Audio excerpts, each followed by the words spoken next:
By the time the Roman Empire took shape, a few decades before the birth of Christ, Greek and Roman writers already had a long tradition of talking about the peoples they called outsiders. They did not just describe them, they tried to explain why different communities behaved as they did.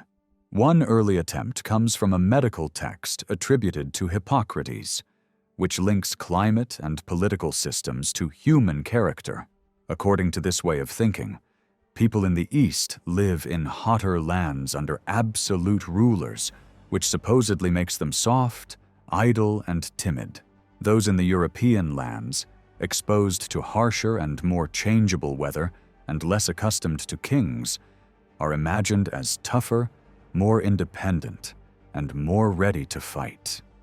In this scheme, the tallest, fair-haired groups are the most warlike.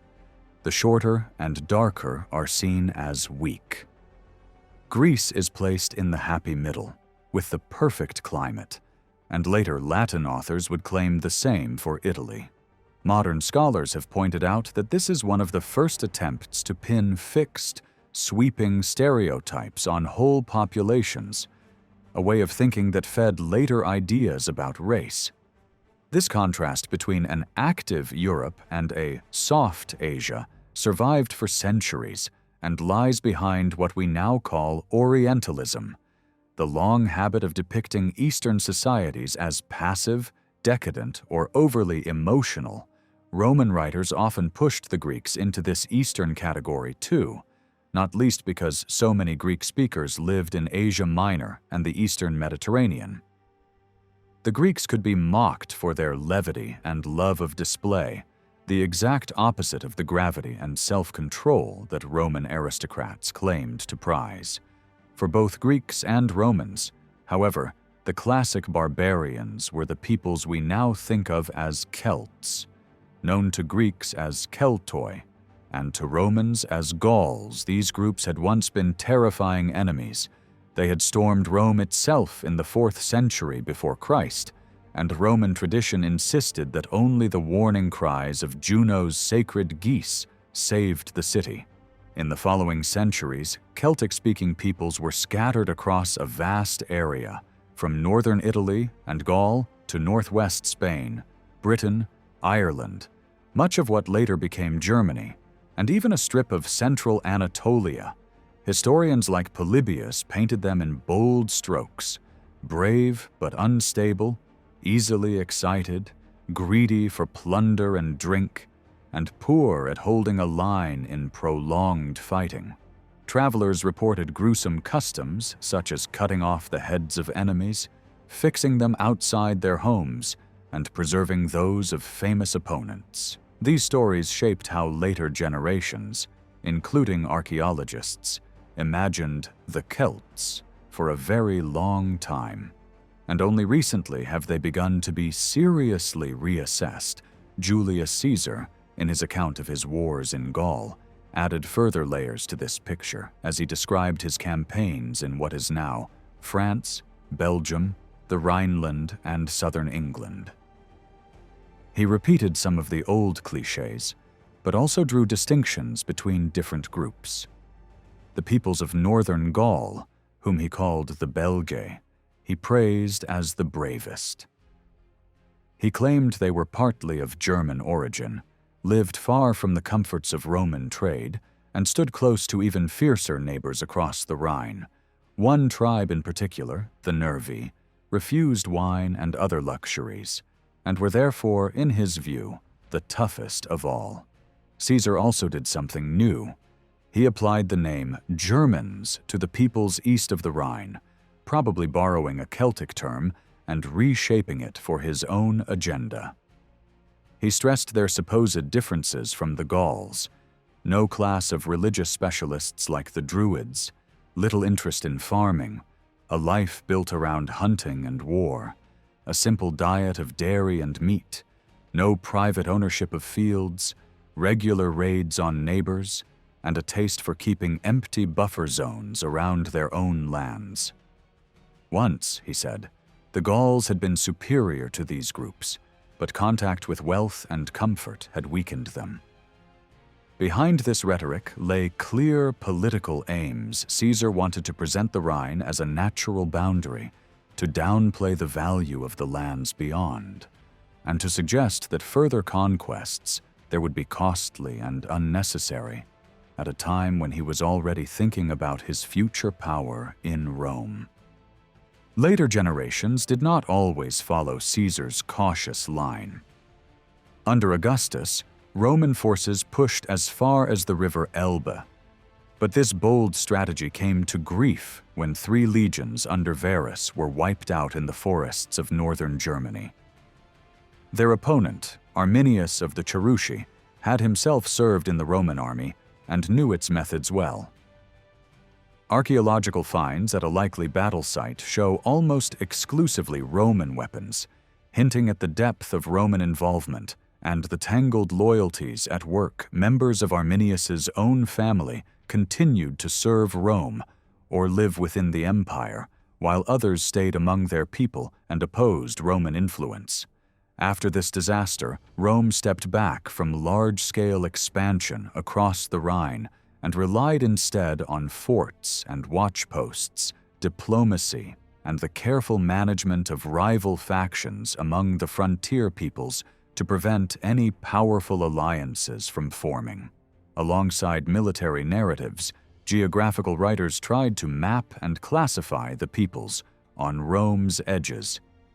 One influential author, writing in the age of Augustus, imagined a sliding scale between civilization and savagery, rather than a sharp line.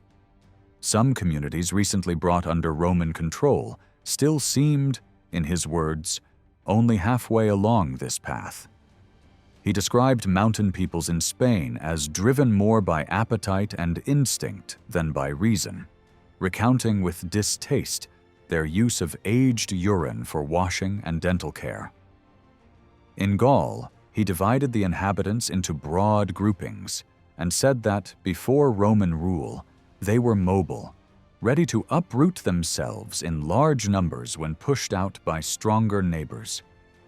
They were, in his portrait, simple, boastful, and hot-headed, terrifying when victorious, yet easily thrown into panic when defeated. The peoples of Britain, he thought, were much like the Gauls, but even more rustic, and those of Ireland more brutal still, reviving old tales of cannibalism and incest that told modern readers more about Roman imagination than about Irish reality. To the north and east of the Rhine and Danube, he saw a patchwork of tribes, many of them pastoral and semi-nomadic, living in small, temporary houses, herding their animals and storing little grain. Some of these names later reappear as elements in larger groupings, like the Franks. But for him, they were still scattered, shifting communities on the margins of the known world. Sometimes the most vivid descriptions came from men who had actually stood on those margins in Roman uniform. One Roman official, who fought against a northern people on the edge of the North Sea, described a bleak, tidal landscape, where the ocean regularly flooded the lowlands. The inhabitants lived on artificial mounds raised above the marshes. With no trees to hand, they burned peat for fuel. With few animals, they relied on fish. Their drinking water came from rain collected in shallow pits. To him, these people lived in a kind of stripped-down existence, with none of the markers of status or refinement he associated with Rome. He saw no noble class among them, no customs that could enrich or instruct Roman life, only a precarious struggle with an unforgiving environment. In his eyes, they were not just geographically distant, but close to the very edge of what it meant to be human, caught between land and sea in a world that looked like untamed chaos. When Tacitus was writing at the end of the 1st century, he became the most influential observer of the northern peoples that Rome called barbarians. In his biography of his father-in-law, Agricola, governor of Britain, he starts by wondering who the islanders actually were. He admits that their origins are uncertain, so he turns to appearance as a guide. The fair-haired, powerfully built people in the north reminded him of those across the sea in the German lands. The darker, curly-haired groups in the west seemed to him closer to the peoples of Spain. Those in the south, in both looks and customs, were so similar to the inhabitants of Gaul that he assumed their ancestors had once crossed from the continent the Britons conquered, after the invasion under Claudius, had learned to put up with taxes and official demands, he says, but they could not endure outright abuse. Their submission was enough to make them obey, yet not so complete that they felt like slaves. Already here, Tacitus hints at something that runs through his work: a grudging respect for provincials who still cling to a sense of freedom and are not fully absorbed into the Roman system. That attitude becomes sharper when he describes Agricola's policy of civilizing Britain. The governor promoted the building of temples and public buildings, encouraged local elites to learn Latin and adopt Roman dress over time. Tacitus says, the islanders were drawn into habits that felt refined and attractive, walking in colonnades, spending time in bathhouses, enjoying elaborate dinners. The locals came to call this culture, but Tacitus acidly comments that it was really just a seductive form of servitude. He even claims Agricola believed that if Rome could control all of northern Britain and even Ireland, the people of Britain would no longer have any example of a free land before their eyes. The message is clear. What Rome calls civilization can also be a subtle form of domination. Tacitus's separate work on the northern peoples, often referred to simply as his study of the Germans, became one of the most influential pieces of ethnographic writing to survive from antiquity. Its impact in the modern era has been immense because it offers an image that later nationalists could embrace. A northern folk portrayed as ancient, unmixed, and distinctive, unlike any other, he often writes, as if all the varied groups east of the Rhine formed one coherent people, and later readers in the age of Bismarck and beyond happily adopted this idea. Yet even Tacitus struggled with definitions. He did not think in terms of language as modern scholars tend to do. Instead, he drew his boundaries with rivers, mountains, and vague notions of shared lifestyle. For some groups on the edges, his criteria become revealing. Peoples who lived in houses, carried shields, and fought on foot he placed with the Germans, even if they had mixed with steppe peoples. Those who roamed in wagons and relied on horses, he pushed into a different category, closer to the nomads of the East. Modern researchers have tried to match some of his names with later Slavic or Finno-Ugric groups, but the evidence is far from secure. What made his portrait especially memorable were the sweeping moral comparisons. He claims that the northern peoples do not care much for gold and silver, dress plainly, and are almost always faithful in marriage, with severe penalties for anyone who breaks the bond. Children are not overindulged, hospitality is generous, and there is little space for professional entertainers or for freed slaves rising above the station into which they were born. He insists they do not prey on one another through lending at interest, and that they bury their dead with simple rites rather than grand stone monuments line by line. This is not just a description of them. It is an indictment of Rome. Everything the Germans supposedly avoid are precisely the things Tacitus saw corrupting his own society: luxury, vice, vanity, social climbing. That does not mean he truly admired the Northerners. Elsewhere, he describes with open satisfaction the annihilation of certain groups by their neighbors, delighting that Rome's enemies destroy one another without Roman intervention. For him, Internal discord among outsiders is one of the greatest gifts fortune can give the empire. The structure of his work reveals its tensions. The opening chapters offer bold generalizations about a single German character. The later sections go through individual peoples one by one, starting with those nearest the Rhine and moving outward to more distant and poorly known groups. As he progresses, the people he describes become both more barbaric in his portrayal and more shadowy in his knowledge. Contradictions quietly appear. Practices he claimed were universal turn out to be limited to particular regions, and religious or political customs vary widely. Occasionally, archaeology confirms a detail, such as the distinctive hair knot worn by certain men, which has been found preserved in graves.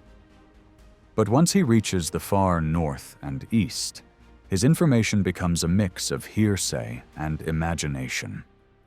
He speaks of island peoples who collect amber from the beaches, yet show no curiosity about what it is, and ends with a group ruled by women, which for him is the lowest point on the scale of freedom and dignity. Still, it is his sweeping picture of a unified German world that stayed in the memory and helped shape the very notion of Germanic Europe. Over the next centuries, the Roman use of the term German began to change. In the early empire, any victory over a northern people along the Rhine and Danube might earn an emperor the honorific Germanicus. Later, when new enemies appeared, rulers took different titles such as Conqueror of the Goths or Subduer of the Carpi.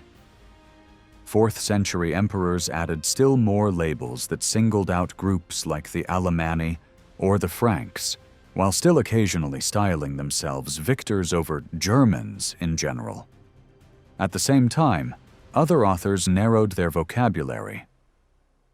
One major historian used the name Germania only for the Roman provinces bearing that name, while lands beyond he described as territories of the Alemanni or the Franks.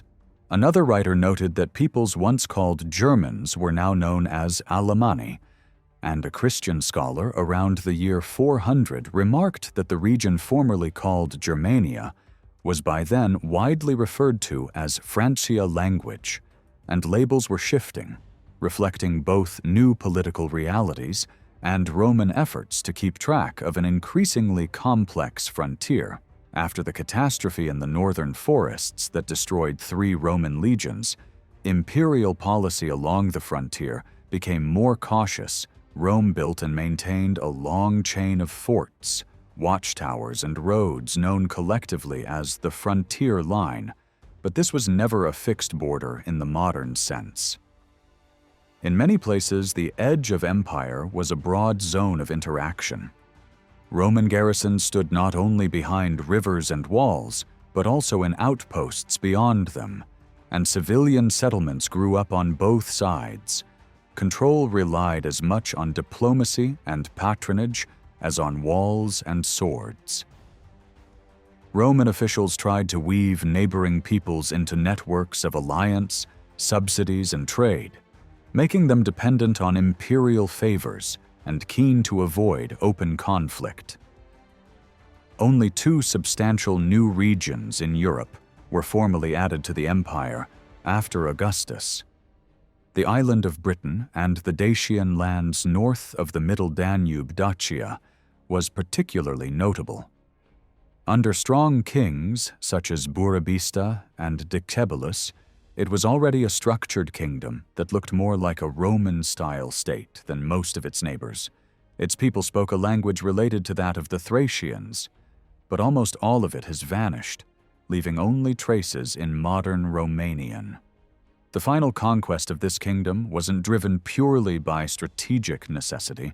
The Emperor Trajan wanted a major victory to his name, and he achieved it through brutal campaigns at the start of the 2nd century, immortalizing his success in the great spiral relief of the column that still stands in Rome. The kingdom was crushed and reorganized as a province, yet its independent legacy lingered in memory. Once Dacia had been annexed, Rome's European borders stopped moving outward.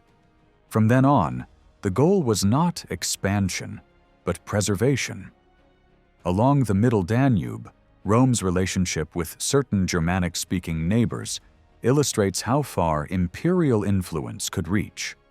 The Marcomanni and Quadi, for example, usually lived in formal friendship with Rome. Trade flourished between their territories and the empire, and Roman merchants traveled far into their lands. When they failed to support Rome in a war against Dacia, the Emperor Domitian punished them militarily, a reminder that alliances were expected to be honored. Later, under Marcus Aurelius, their dependence became even clearer. At one point, the Quadi asked the emperor to approve their chosen king. When that ruler was later pushed aside in favor of another who lacked Roman blessing, the new man was seized and sent far away into internal exile. By the middle of the 2nd century, Roman leaders felt entitled to oversee who sat on the throne of these neighboring peoples, treating their kingdoms almost as an outer belt of controlled client states. This delicate balance collapsed in the later 160s. Pressure from further north drove various groups southwards, and in 166, some of them pushed into a Roman province on the Danube. Initial incursions were repelled, but soon the Marcomanni and Quadi themselves were in motion, asking to be admitted into imperial territory. The request was refused. Around 170 or 171, things turned far worse. Roman forces operating beyond the Danube suffered defeat, and confederations of northern fighters poured over the river and even across the Alps, besieging the important city of Aquileia in northern Italy. Other raiders struck deep into the Balkans, and one group plundered sanctuaries in southern Greece, including the famous shrine at Eleusis. Marcus Aurelius responded with a mix of renewed campaigns and hard bargaining. He tried to split his enemies, persuaded some to release captives, and refused to give others access to markets inside the empire, fearing that hostile bands would sneak in disguised as friendly groups. Some warriors were hired to fight in distant Roman operations. Others were allowed to settle on imperial soil, a decision he later regretted when settlers in northeast Italy tried to seize a key port city. Alliances were made and broken, and a number of Danubian peoples proved difficult to keep under control. The fighting dragged on for years and involved most of the communities along the long frontier. The turmoil had a lasting effect. Out of the pressures and realignments of these decades emerged several new, larger groupings that would dominate later centuries.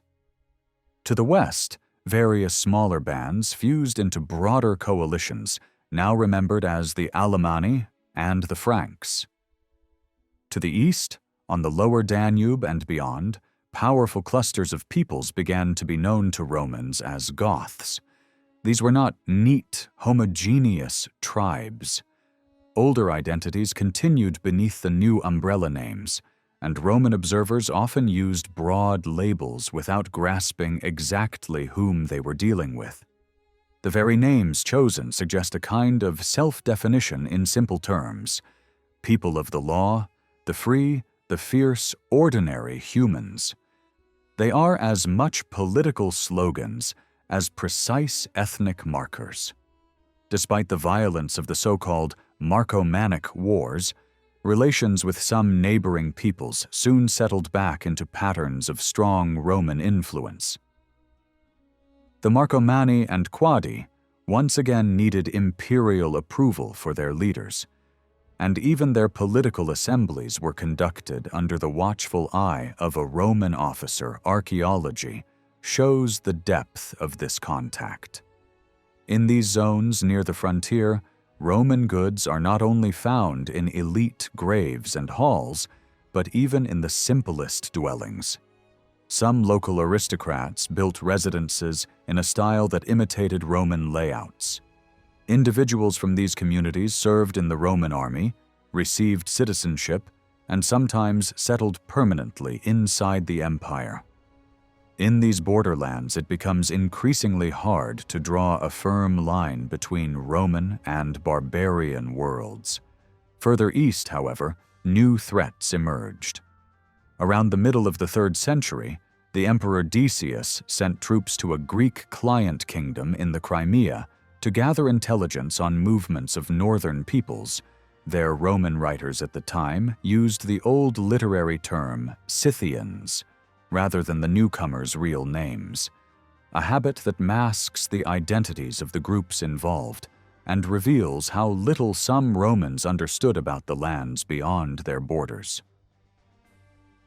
Later accounts name various peoples, Goths, Carpi, and others, as the raiders who pushed through the Danube frontier in 250, defeated Decius, and killed him.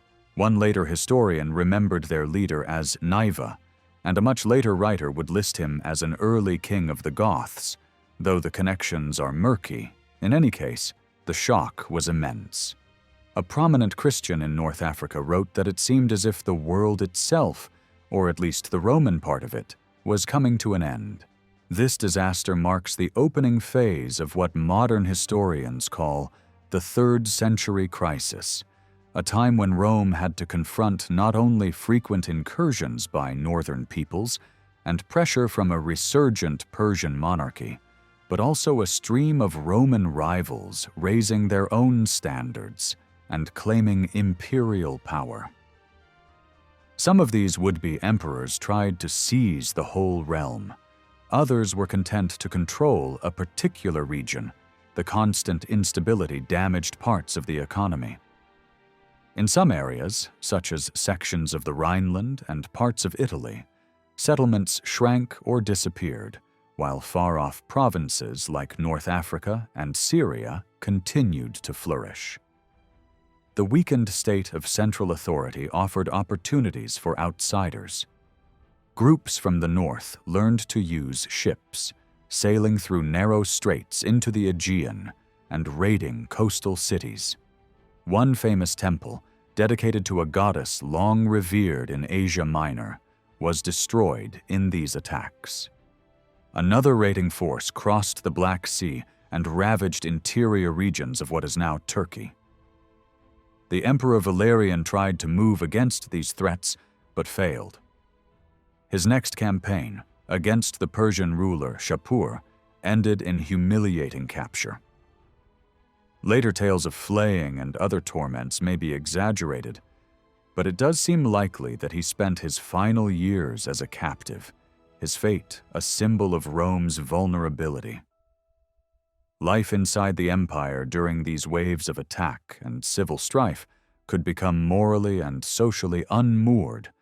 As a letter from a bishop in northern Asia Minor shows, he writes about the behavior of his own flock during the invasions. He is not concerned with sacrifices to foreign gods, noting that the raiders did not engage in that sort of ritual while on Roman soil. Instead, he condemns those who used the confusion to rob their neighbors, those who kept plunder the invaders had dropped or held on to people who had escaped captivity, and those who went further and actually joined the raiders. Some locals, he says, turned against their own communities, killing their fellow provincials, guiding bands of outsiders to hidden roads and homes, and behaving as if they belonged to the enemy rather than to the people of Pontus. In the West, Germanic-speaking groups such as the Jutungi took advantage of the crisis to cross the Alps and invade Italy. An inscription from a town in what is now southern Germany records their defeat by forces drawn from nearby Roman provinces, along with the freeing of thousands of captives. Around the same time, a Roman governor on the Rhine frontier declared himself emperor and established an independent regime in Gaul with its capital at Cologne. He seemed uninterested in pressing a claim over the entire empire, focusing instead on defending and governing his own region. It may have been the struggles between his troops and those loyal to the central government, rather than outside attacks, that led to the abandonment of some heavily contested frontier districts during these years. Yet the raids continued. In the later 260s, another coalition from the north, again labeled Scythian in some sources, sailed and rode deep into imperial territory. A new emperor, Claudius, defeated them and proudly attached Conqueror of the Goths to his name. But further incursions followed. The Juthungi and Vandals pushed into Italy through separate invasions, and renewed pressure by northern groups convinced the Romans to give up Dacia as a province. Roman officials withdrew, but the Roman way of life did not vanish overnight. Cities, farms, and customs shaped by centuries of imperial rule did not simply disappear. In one of history's ironies, this region, which had been under Roman control for a shorter time than almost any other, eventually became home to a people whose language today is one of the closest living relatives of Latin. The reign of Aurelian, from 270 to 275, marked a turning point after years of chaos. He managed to pull the empire back together, bring an end to the breakaway regime in Gaul, and drive back yet another incursion by the Juthungi. But the stability he created did not last long. He was killed by his own senior officers, and the reasons were never clearly recorded. Much of what followed in the years between his death and the rise of Diocletian is shadowy. Later writers claim that foreign groups moved into Gaul after Aurelian's death, and that under the emperor Probus, the Franks were subdued, and peoples such as the Burgundians and Vandals were pushed back. There were also raids from Sarmatian and Gothic groups along the Danube.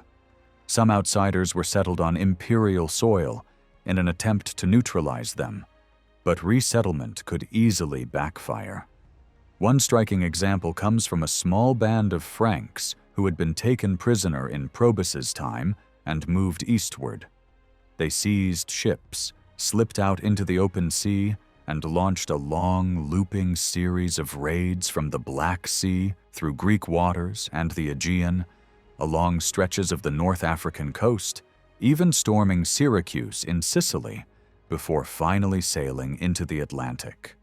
Their journey became a grim lesson in how far determined raiders could go, wherever the sea offered a route.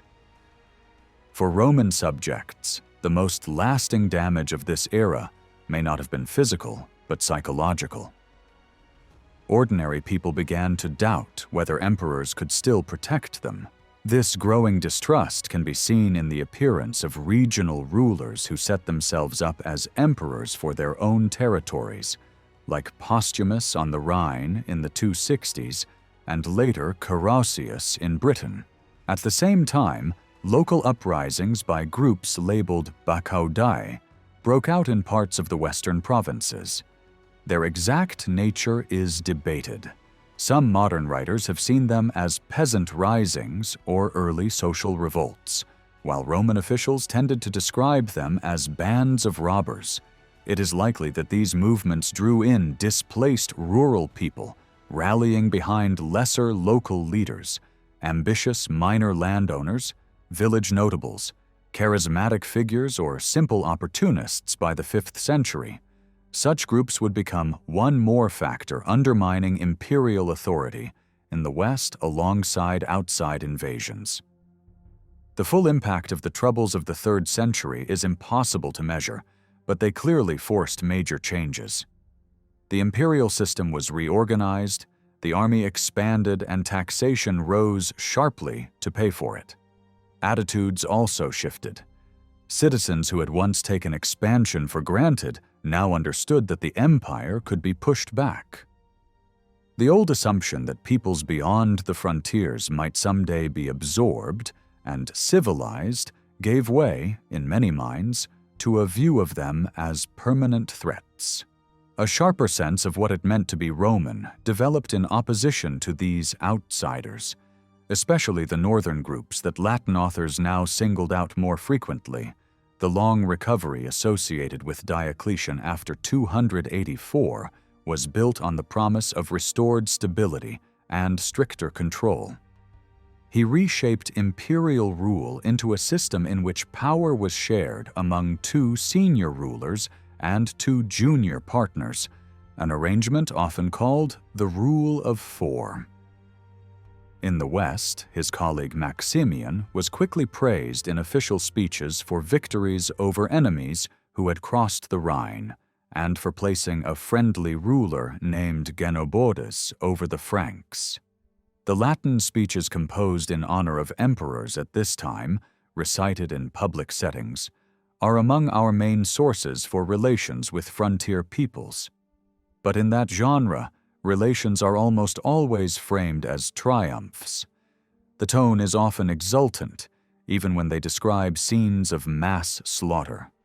One orator boasts that huge numbers of Bructeri were killed or taken prisoner, their livestock seized, their villages burned.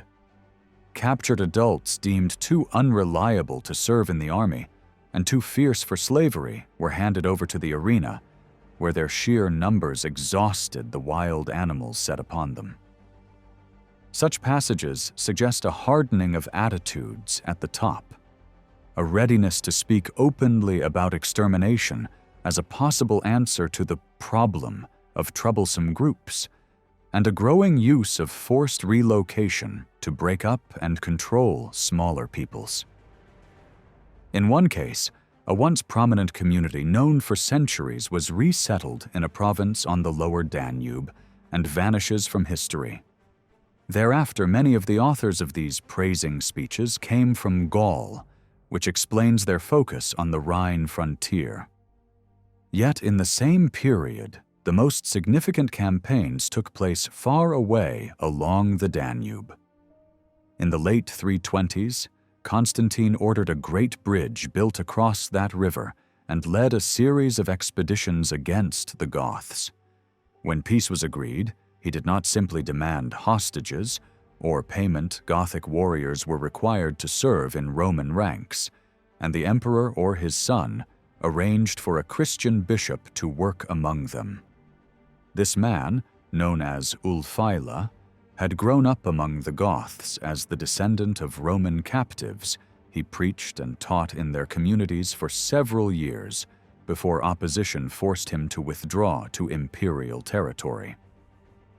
His most enduring achievement was to give the Gothic language a written form and to use it to translate large parts of Christian scripture.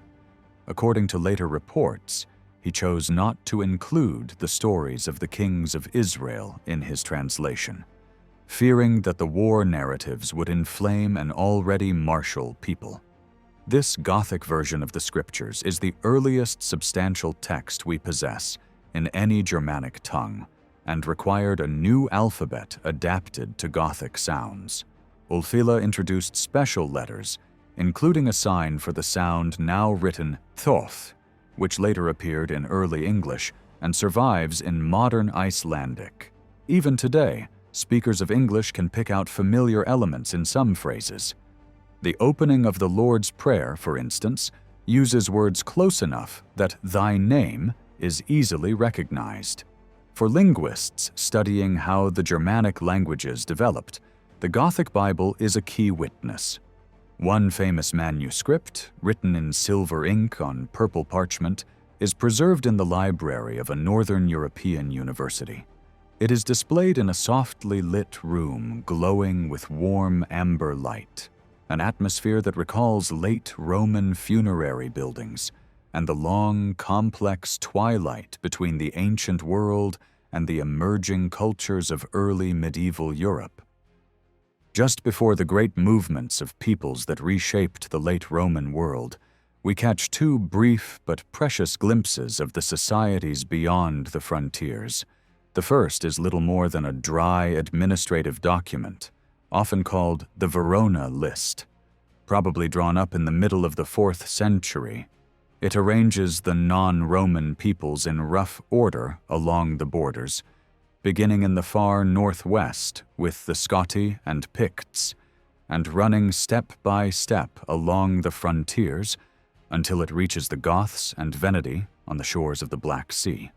Names tumble past in a sequence that mirrors the military map of the time.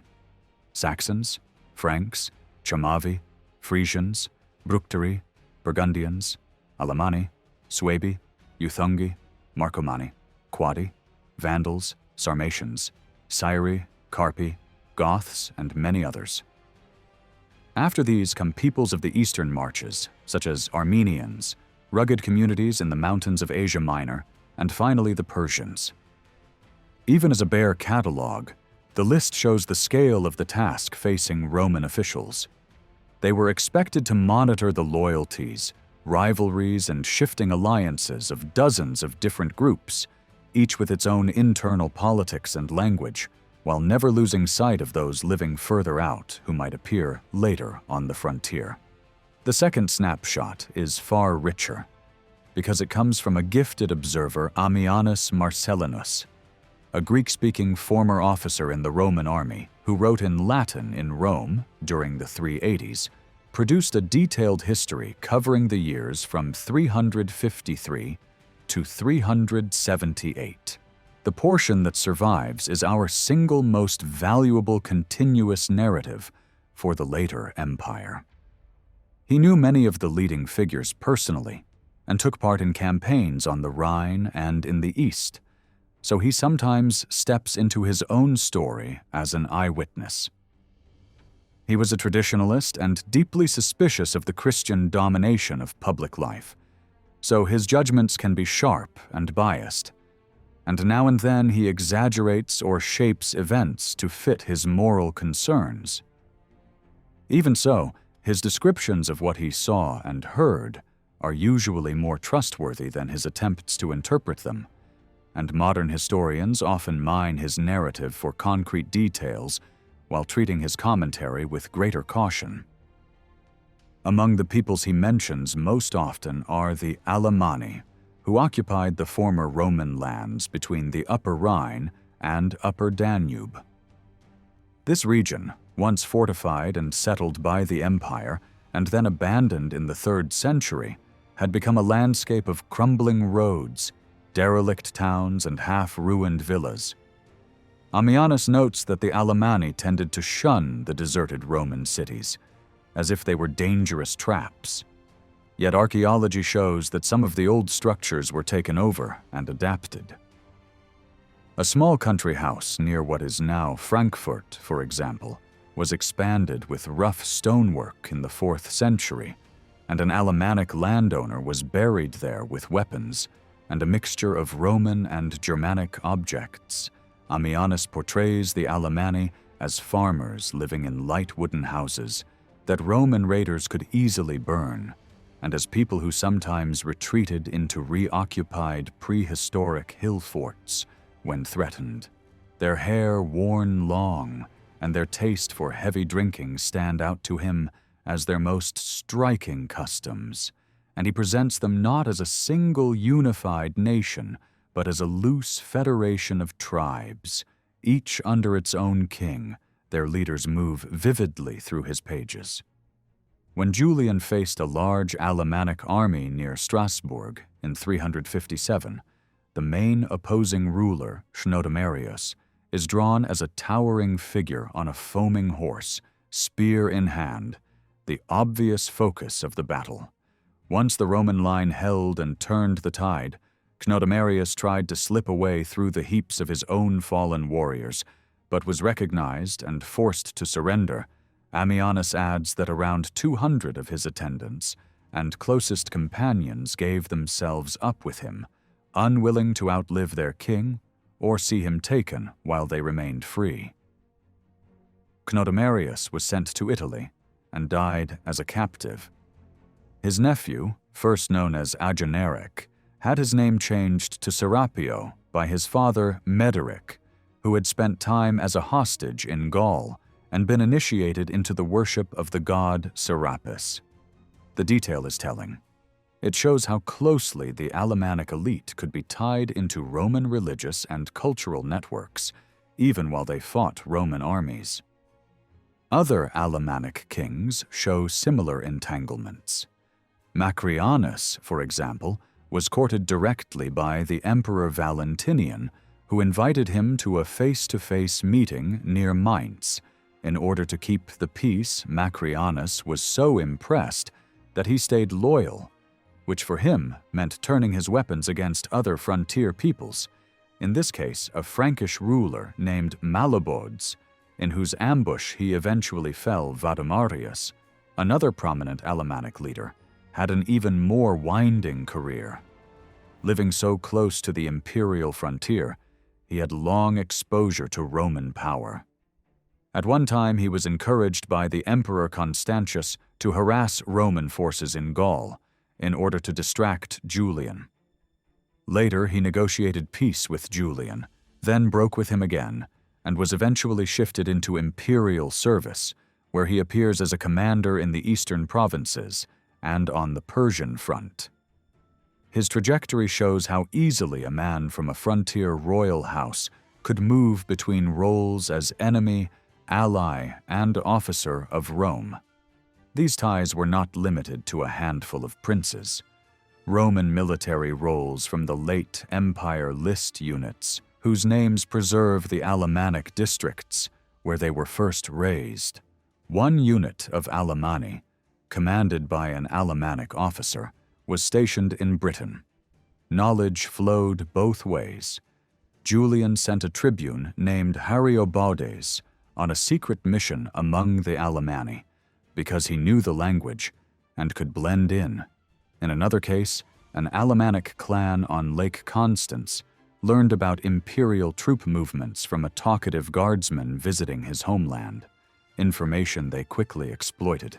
The line between Roman and barbarian in these regions was porous, a mix of violence, diplomacy, shared interests, and personal relationships. To the east of the Alemanni lay the Burgundians, separated in part by the remnants of the old frontier works, a line of earthbanks, palisades, and stone towers. Ammianus calls the Burgundians a warlike people with a great number of strong fighters, and notes that they claimed, or were told, that they were descended from Romans later. Writers expanded this idea by connecting their name with the small forts along the frontier known as burgi, suggesting they took their identity from these strong points. Whatever the truth of such stories, their language clearly belonged to the same family as that of the Goths and other Germanic peoples.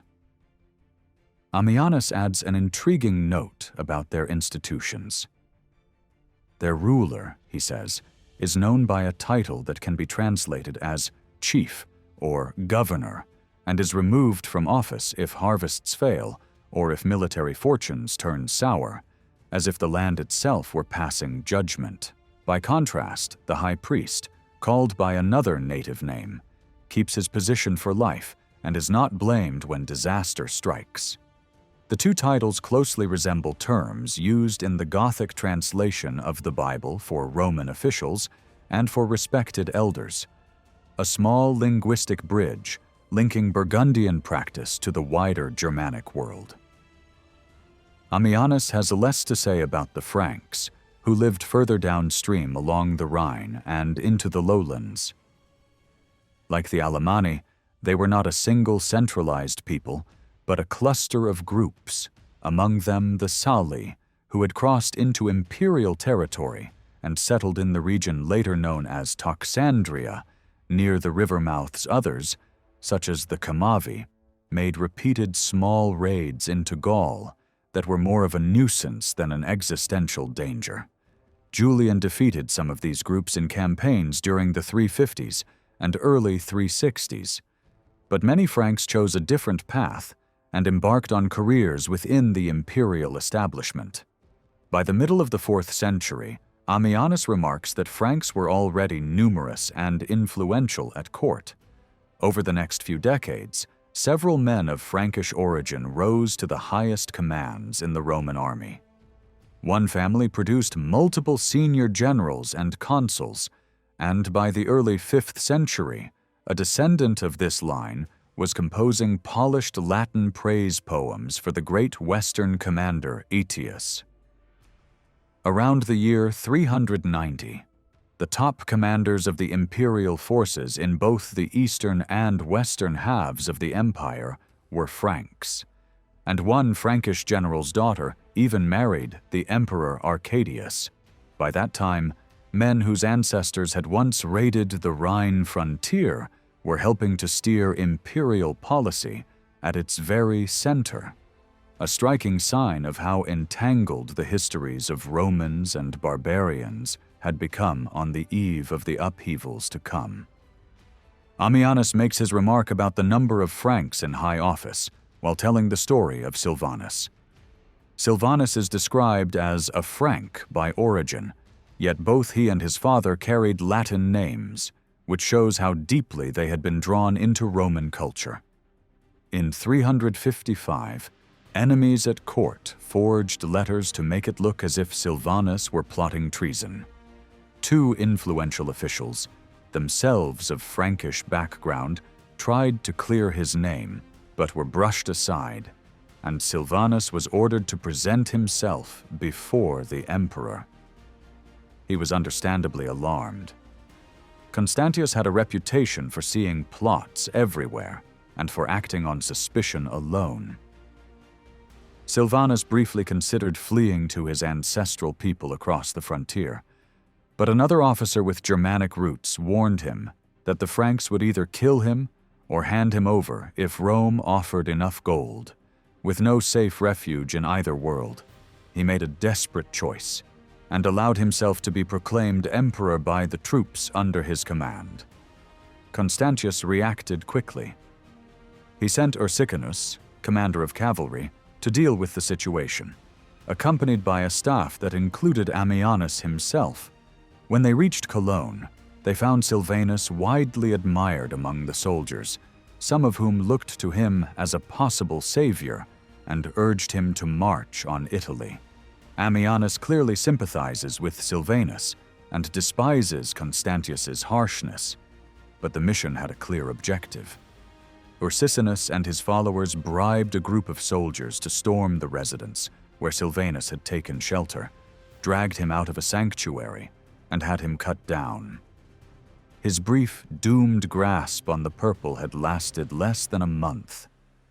After him, no man of Frankish birth would wear an imperial crown until Charlemagne received it in Rome on a winter feast day 4.5 centuries later. The last major Germanic-speaking people Ammianus describes in any detail are the Goths. For most of his narrative, they stand somewhat in the background. At one point, advisors urge Julian to march against them, denouncing them as treacherous and unreliable. But he declines, saying it is hardly worth the effort when slave dealers from Galatia are already busily carrying off Gothic captives to sell throughout the empire. After the accession of Valentinian I in 364, Gothic raiders joined the general pattern of unrest along the borders.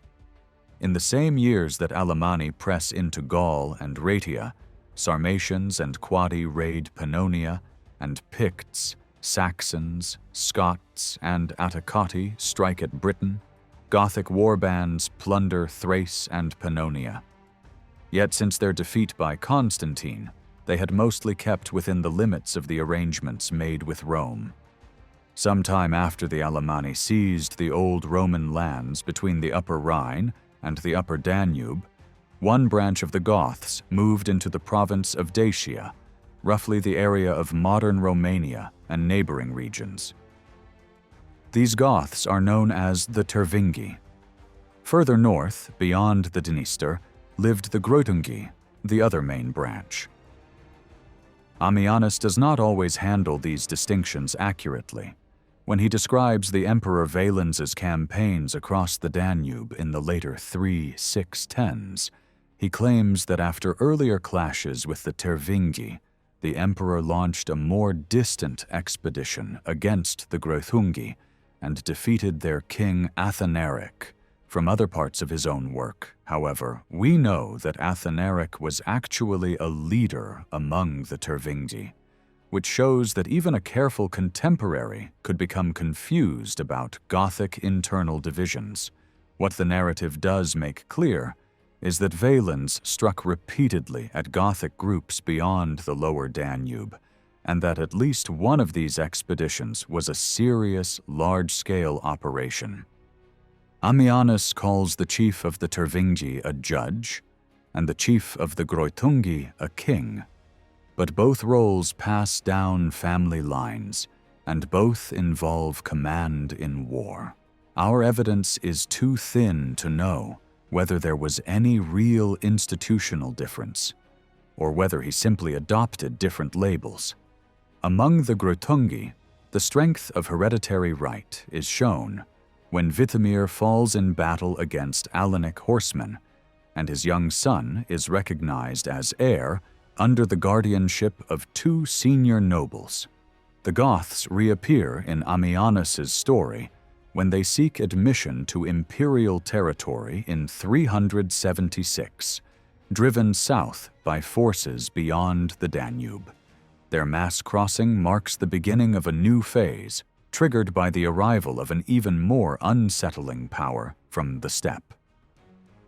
In his final book, Ammianus opens with ominous signs and then moves into his most famous sketch of an enemy from beyond the familiar frontier: the Huns.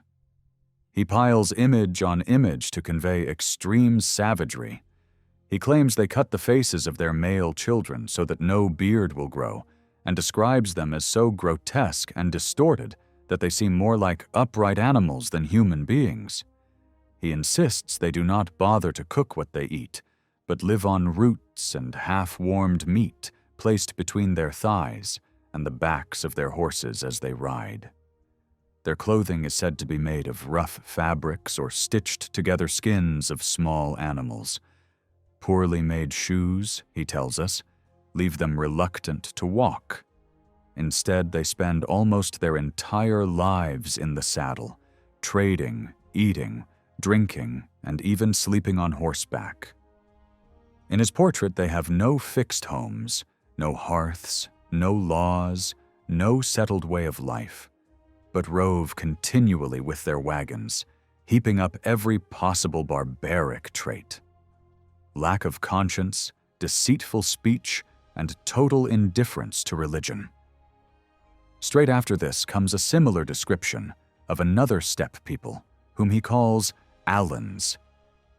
In his account, they roam across an immense belt of territory from the lands near the Black Sea toward the distant east. They share many features with the Huns in his telling.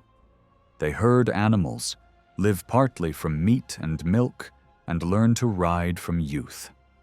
They, too, are linked to wagons and open plains. Yet Ammianus notes that they are tall and striking in appearance.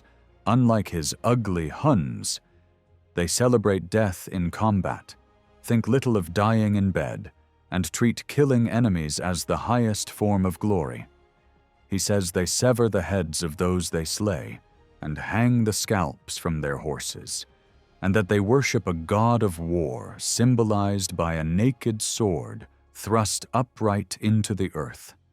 Set pieces like these are difficult to interpret. They clearly owe much to stock themes that ancient writers used again and again when describing nomads and herders on the fringes of the known world.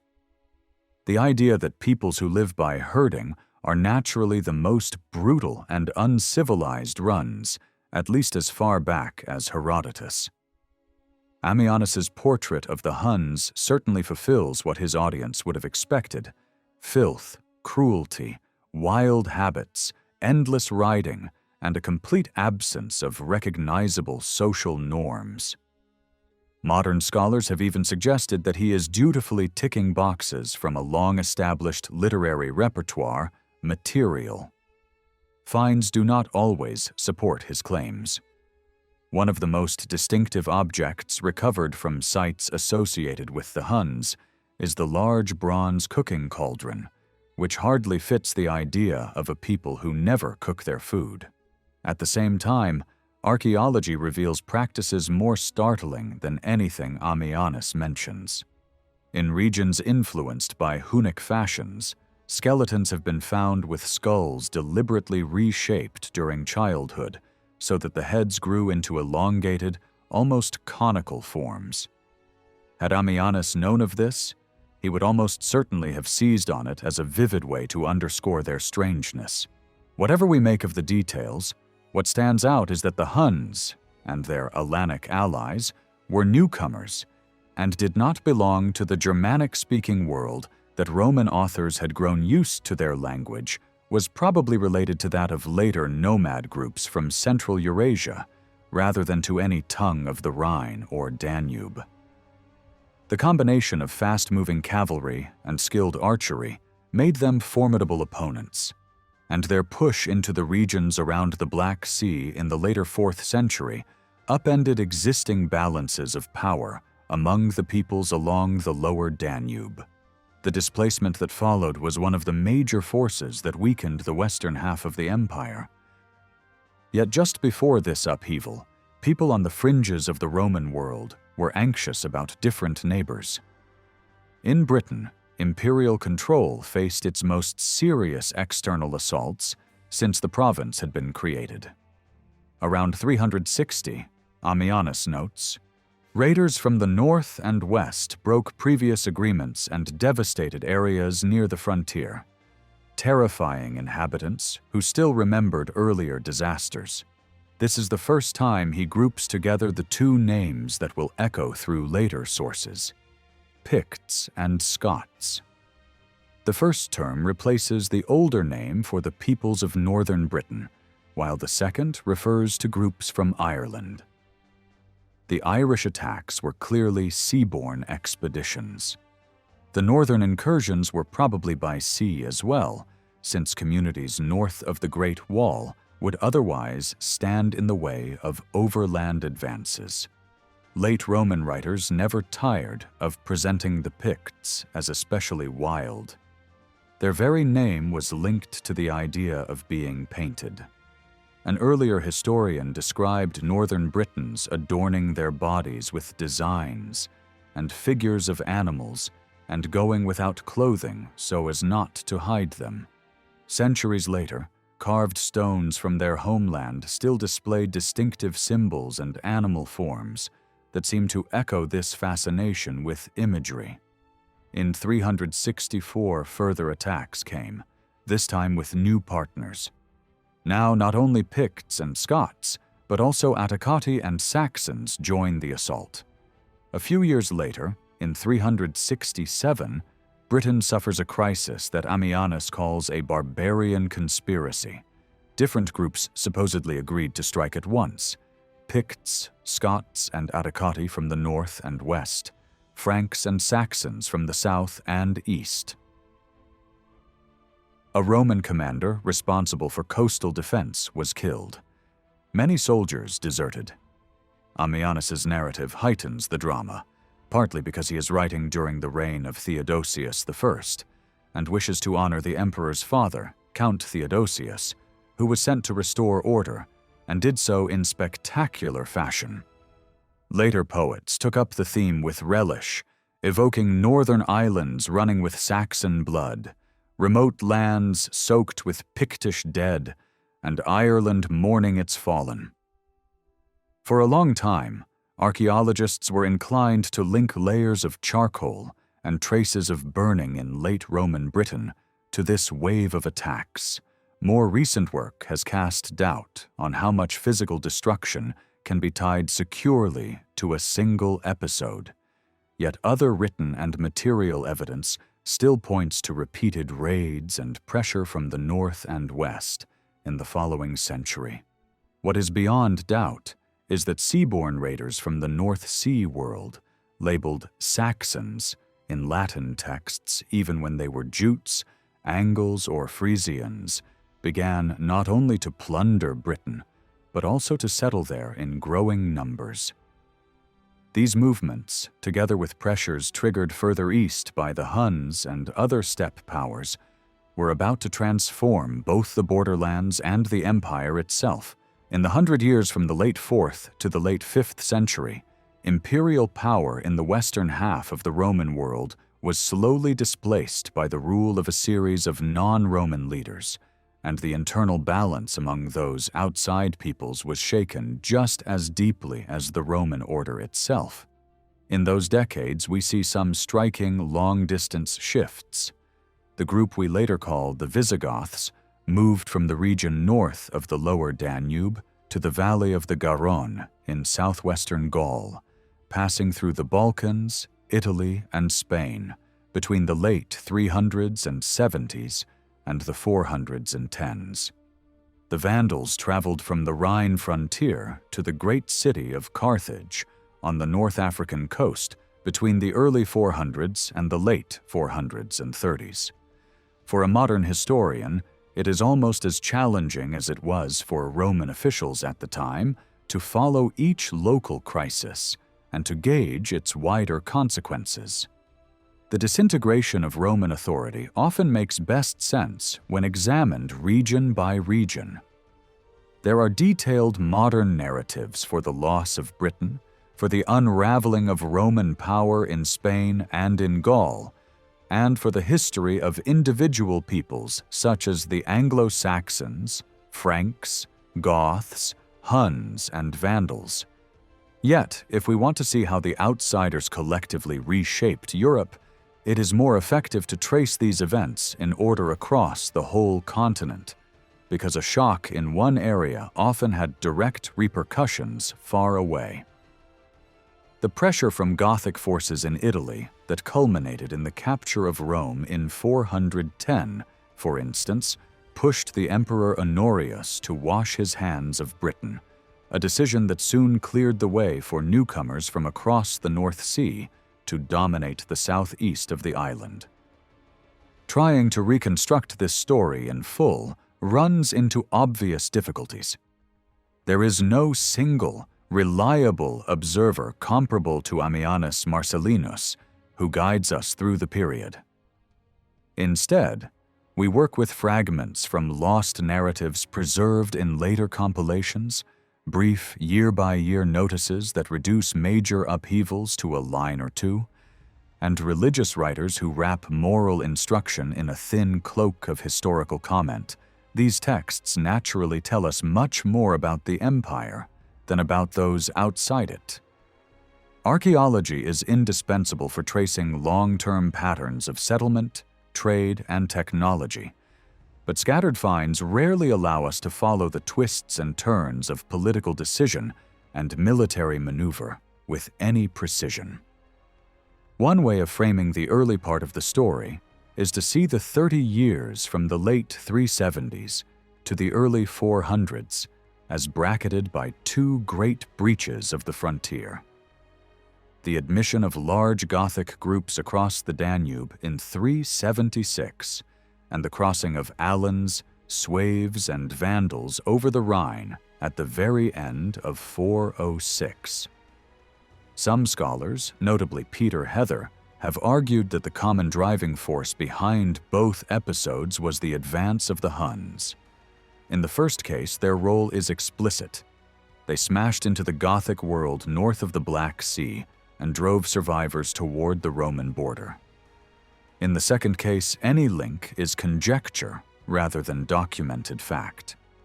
Before the Gothic refugees appeared on the banks of the Danube, the Gothic world itself was divided.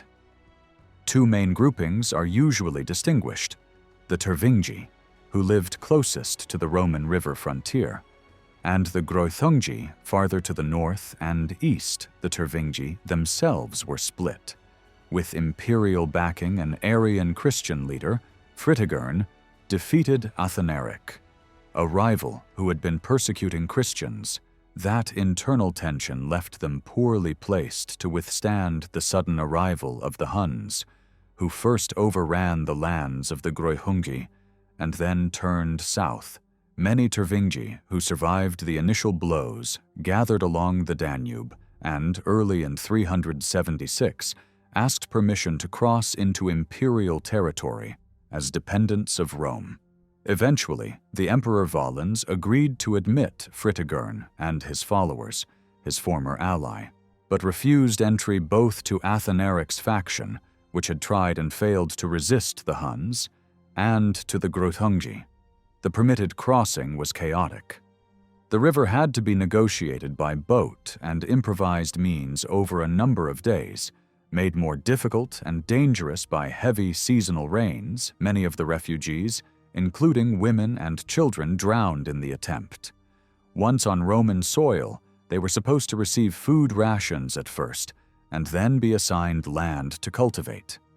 It appears that the authorities had gravely underestimated how many people would arrive. Supplies soon failed.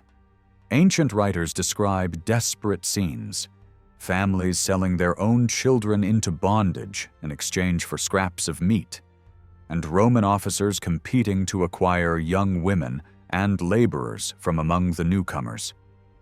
By the following year, the Gothic refugees were showing open signs of unrest. Roman commanders tried to move them southeast toward Marcianopolis, about 100 kilometers from the river. While forces were tied up with this operation, the frontier itself was dangerously thinly held. The Greuthungi seized the opportunity to cross the Danube as well. Many of them joined Fritigern, whose following grew as discontented elements from all directions attached themselves. Earlier Gothic settlers already within the empire, steppe warriors such as Alans and Huns, groups from other backgrounds like the Teifels, miners and rural workers angered by their lot, and deserters from Roman units. What had begun as one segment of the Tervingi under a single leader was now something else entirely. Even Ammianus drops the old label and starts writing simply of Goths or barbarians. Modern historians often call this shifting coalition Visigoths, but that name properly belongs to a later stage and can easily give the false impression that this was already a unified people. In reality, as one modern scholar has neatly put it, this was a loose collection of different origins and loyalties, held together only loosely and often operating in separate war bands rather than as a single army, which made them all the harder for the government to pin down. The countryside south of the Danube was repeatedly ravaged in 377 and 378 by these roving groups, who could move quickly, plunder, and vanish before a slow, heavily organized imperial army could respond. Raids reached close to the capital itself. When Valens learned how badly matters had deteriorated, he appealed to his young Western colleague, Gratian, for support, and then traveled to Constantinople. There he was greeted not with relief, but with fury. Crowds in the circus used the occasion to blame him loudly for failing to protect them. After less than 2 weeks in the city, he departed, promising retribution on his return, and marched toward Adrianople to confront the Gothic forces. Negotiations stalled, skirmishing got out of hand, and an engagement developed into a major battle before the Western reinforcements could arrive. Valens seems to have been misled into thinking the enemy force was much smaller than it actually was. By the end of the day, a large part of the imperial infantry lay dead. The cavalry had scattered, and the emperor himself was gone. Later accounts insisted that he died trapped in a farmhouse that was burned by the enemy, but Ammianus, who is closer to events, suggests that he fell amid the fighting and that his body was never recovered. The great defeat near Adrianople in the summer of 378 was the most shattering reverse inflicted on a Roman army by outsiders since the disaster in the Teutoburg Forest in the early 1st century. Our main narrative source, however, abruptly stops soon after the description of the battle, which has shaped the way later generations perceive its importance. Ending at that point leaves the impression of an irreparable catastrophe. Some modern interpreters think Ammianus did not intend that message and would have gone on to show recovery. Others argue that he deliberately framed the disaster as a lesson. In any case, he was writing nearly 20 years later, by which time the empire was plainly still standing. In his surviving work, he advises a mixture of defensive fortification, starving invaders rather than meeting them head-on, eliminating them by deceit when possible, dispersing surrendered groups and exterminating them if they caused trouble. To his mind, the empire was fundamentally permanent. It might suffer blows, but not face extinction. From the Gothic side, the consequences were also less straightforward than might be expected from so dramatic a victory. Their total fighting men likely numbered no more than tens of thousands, far fewer than the total manpower the empire could eventually muster. They had no siege trains, no experience in reducing major fortified towns, and they had to devote much of their effort to feeding not only warriors, but the large bodies of dependents who had crossed the river with them. When a settlement was finally reached a few years later, imperial spokesmen presented it as a triumph, and judged by traditional standards, it had something of that character. The Goths relinquished any immediate plan to carve out an independent kingdom in Thrace. The province remained within the Roman fiscal system, and the newcomers were assigned land scattered across several Balkan districts. By deliberately avoiding concentration and refusing to recognize a single overall leader, the government strengthened its own hand. Several prominent Gothic figures vanish from our sources around this time, including Fritigern, and may have been removed as part of this reordering. In the eastern provinces, one commander, Julius, went further. On hearing of the disaster, he summoned all Gothic soldiers under his authority on the pretext of paying their wages and had them massacred, a move that one contemporary saw as ruthless but effective in shielding his region from similar danger.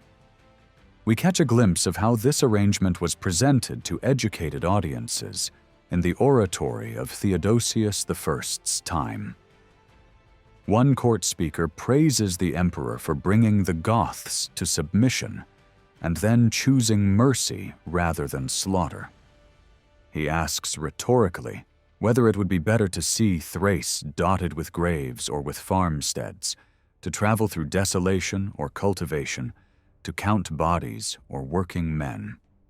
He paints a picture of swords and cuirasses beaten into plows and pruning tools. Behind the smooth rhetoric, it is hard to escape the sense that this policy of mildness was, in part, born of necessity. Theodosius probably lacked the means to obliterate the Gothic groups, and using them as soldiers and cultivators within the imperial system was in practice the most realistic option. For a time, the arrangement held. In return for land and a measure of autonomy, Gothic groups were expected to provide contingents for imperial campaigns. Theodosius deployed them against the usurper Magnus Maximus in the late 380s and again against the rebel Eugenius in the early 390s. In both cases, the Gothic units saw heavy action and suffered extremely high losses, especially in the decisive battle against Eugenius, where they were pushed into the deadly front ranks. Later, Christian authors could even suggest, with grim satisfaction, that such losses were a kind of blessing. Understandably, Gothic soldiers resented being used that way and mutinied against their commanders more than once. When Theodosius died in 395, the man who had led these uprisings, Alaric, was chosen as leader by many of the Goths. He marched with his followers through the Balkans, down to Greece, and along the Adriatic coast, raiding as he went in an attempt to secure more favorable terms. A powerful court official, the eunuch Eutropius, eventually granted him a settlement in parts of the Balkans around 397, but Eutropius fell from power soon afterwards, and the agreement was revoked. Around the same time, in the capital itself, a general of Gothic origin, Gaius, briefly rose high in influence before an alleged plot brought about his fall and the massacre of thousands of Goths living in Constantinople. How far rank-and-file hostility helped topple figures like Eutropius and Gaius is hard to judge, but we do have an eloquent example of elite anti-Gothic sentiment in a political treatise by Synesius of Cyrene. In a fervent appeal to the Emperor Arcadius, he calls on him to embody the old Roman virtues of simplicity and courage rather than the soft excesses of the court. He rails against the practice of arming men raised under foreign customs, likening it to letting wolves help guard a flock. He suggests that allowing the same ethnic group to supply both slaves and high officials is absurd, and urges a complete cleansing of the army from this infection. Arcadius ignored such dreams of sending all Goths back over the frontier. If the work dates from around 398, then within a short time, 3 of the 5 top military commanders in the east were themselves of Gothic background, including Alaric. When Alaric found that no lasting arrangement with the eastern court was forthcoming, he turned again toward Italy, seeking a better bargain from the Western emperor, or, more realistically, from the man who dominated Western politics at the time, the general Stilicho, who himself had a mixed Roman and barbarian family background. Alaric led campaigns in Italy in the early 400s, but Stilicho managed to hold his ground and eventually compelled Alaric to withdraw. Alaric's opportunity came only when new incursions put Stilicho under even greater strain. One such blow was delivered by Radagaisus, a leader of unclear background, though later tradition makes him Gothic as well.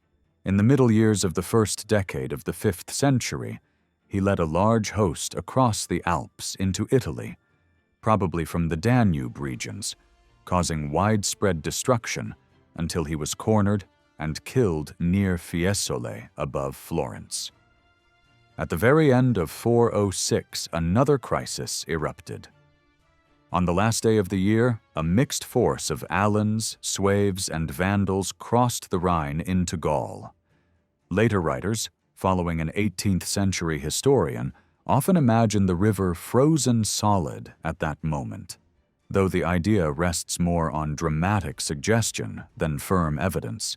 News of these events sent shockwaves across the Channel. In Britain, 3 successive military uprisings followed, each led by a commander proclaimed emperor by troops fearful of the threat in Gaul and eager to seize the initiative. The third of these, Constantine, crossed with his forces to the continent, fought a series of engagements against various groups, and, for a short time, seems to have stabilized the frontier along the Rhine once more. Amid all this turmoil came the single event that later imagination seized upon as the symbol of Rome's fall: the capture and plundering of the city by Gothic forces in 410. For Romans, it was a profound psychological shock. No enemy from outside Italy had stood inside Rome's walls since the early days of the Republic. Yet, in purely strategic terms, this dramatic episode did not on its own decide the fate of the Western imperial structure. Many of the fundamental changes that reshaped the Western Mediterranean world were already in motion before the sack and would continue to unfold for decades afterwards. Alaric's capture of Rome in 410 came only after an earlier attempt had stopped just short of disaster for the city. 2 years before, in 408, his following had suddenly grown when thousands of foreign soldiers who had served under Stilicho joined him. Stilicho had been killed by order of the imperial court, and in the aftermath, Roman troops butchered the families of many of these auxiliaries. Ancient writers say around 30,000 angry men now rallied to Alaric, hungry for revenge as much as for pay. With this force, he surrounded Rome. Inside the walls, food ran out, disease spread, and bodies piled up because the usual burial grounds beyond the gates were cut off. Alaric's demands were brutal and simple. He asked for all the gold and silver in the city, every movable treasure, and the surrender of slaves of foreign origin. When a Roman envoy asked what would be left to the citizens, he is said to have answered that they could keep their lives. Desperation drove many in the old capital back toward traditional cults. The city prefect begged Pope Innocent to tolerate private sacrifices to the old gods. Yet the measure that truly scandalized pagan observers was something else. To assemble the ransom, officials stripped the temples of their precious statues of the gods and melted them down. One pagan historian later claimed that from this moment, the courage and moral strength of Rome evaporated, just as religious experts had warned it would if the ancestral cults were abandoned. The agreed price was staggering. Thousands of pounds of gold and silver, thousands of fine garments and dyed hides, and a large quantity of luxury spices. Once part of this tribute had been handed over, Alaric opened some of the gates temporarily so the starving population could bring in food. His men profited as well, selling provisions at inflated prices. Then he pulled back and tried to turn military pressure into political advantage through negotiation. He demanded regular deliveries of cash and grain each year and new lands for his people in northern Italy and the eastern Alpine region.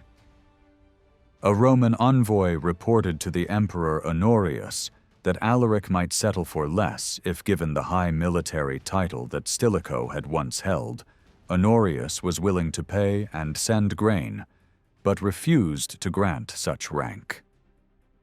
Alaric returned to Rome a second time, still sending envoys and adjusting his position. According to one account, bishops from many cities carried his plea to the emperor, begging him not to let a city that had ruled most of the known world for centuries burn, but to accept a reasonable peace. Alaric dropped his earlier demand for large Adriatic provinces and now asked only for the territory of the two Noricums. Along the upper Danube, Roman advisors themselves pointed out that these regions were constantly raided and brought little tax, so they would be no great loss. The next step, however, shows that Alaric was still deeply entangled in Roman political games. Rather than acting as a mere destroyer, he insisted that the Senate depose Honorius and proclaim a leading aristocrat, Attalus, as emperor. Attalus signaled his readiness to work with the Goths by abandoning his old beliefs and accepting baptism at the hands of a Gothic bishop of Arian persuasion. Even so, the situation remained fluid. Honorius offered to recognize Attalus as a partner on the throne, but Attalus refused.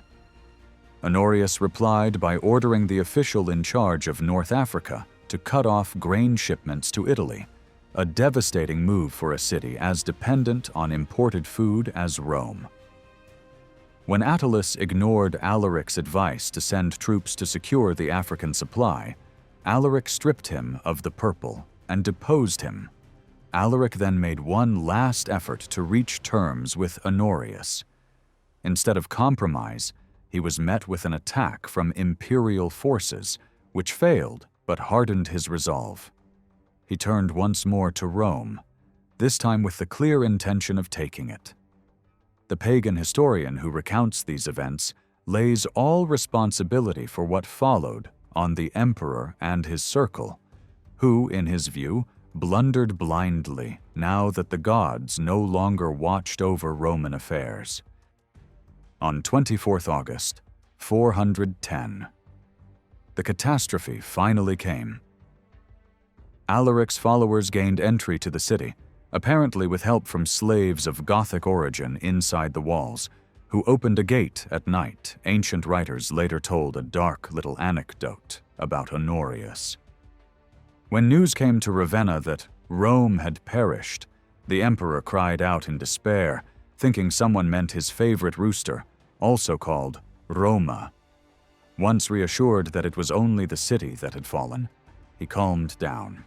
Whether that story is true or not, it captures the distance between the imperial court and the experience of those actually caught in the disaster. For observers closer to the suffering, the mood was very different. A Christian scholar in Bethlehem wrote of rumors arriving from the west that the eternal city had been besieged, that its citizens had ransomed themselves with their riches, and that the city which once ruled the world had now itself been taken, conquered by hunger even before the sword. Another major Christian thinker, Augustine of Hippo, began his vast work on divine and earthly communities in response to these events.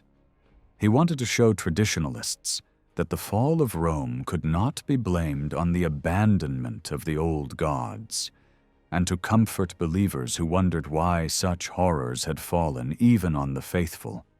His account does not hide the violence. He speaks of women violated, of corpses lying unburied in the streets, and of large numbers of people carried away as slaves. Some Christian authors, however, were eager to soften the image of Gothic cruelty and offer a different emphasis. They presented the Goths as surprisingly reverent toward the Christian God, even if many of them followed a different version of the faith. According to these stories, Alaric explicitly forbade his men to violate the great basilicas dedicated to Peter and Paul, which became refuges for many Romans. One tale tells of a woman who resisted a Gothic soldier intent on rape so fiercely that he nearly killed her outright, but instead led her to safety in the shrine of Peter. Another tells of a Gothic warrior who stormed into a house of holy women demanding gold and silver, only to be offered sacred vessels set aside for worship. He reported this to Alaric, who ordered the treasures returned in solemn procession to the basilica, guarded by armed Goths, while Romans and barbarians alike sang praises. Even if there is some embellishment in these pious stories, other evidence shows that the sack left more than emotional scars. Years later, Christian writers admitted that burnt-out shells of buildings still dotted the city. A later emperor felt compelled to replace a massive silver canopy that had once hung over the altar of the main cathedral, said to have been carried off by the plunderers. Later still, visitors could still see the half-ruined remains of once grand houses. The social effects were just as serious. Many prominent figures, including church leaders, were seized. Among the captives was Galla Placidia, sister of the Emperor Honorius, whose fate would later play a major role in politics. Others simply abandoned their homes and fled, either from Rome itself or from Italy, as Gothic bands moved south. One scholar in southern Italy, narrowly protected from the invaders only by the sea channel separating the mainland from Sicily, complained that the smoke of burning towns rose before his eyes, and that under such conditions it was impossible to find the calm needed to write and translate.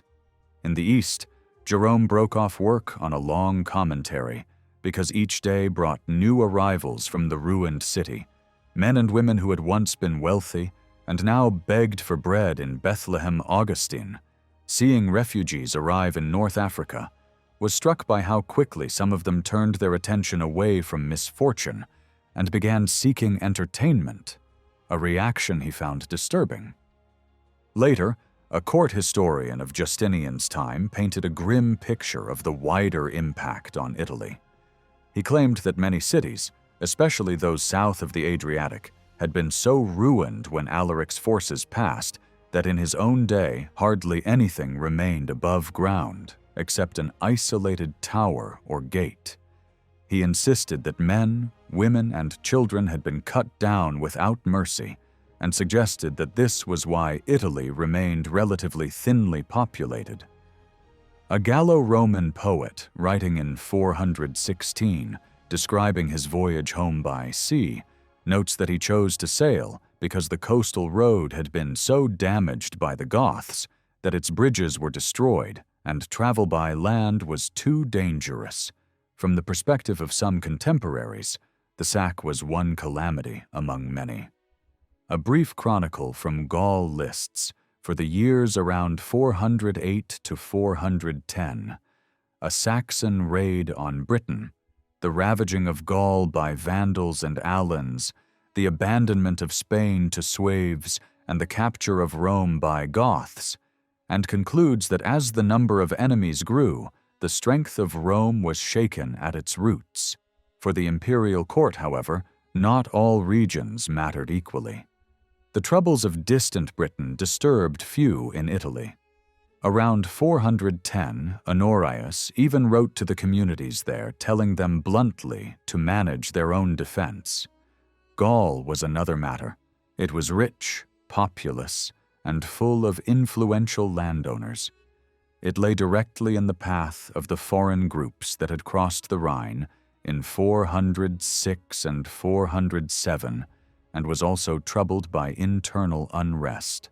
One poem mentions a relative who had just crushed an uprising of slaves, freeing their former masters and restoring the usual social order. From one angle, this was suppression of rebellion.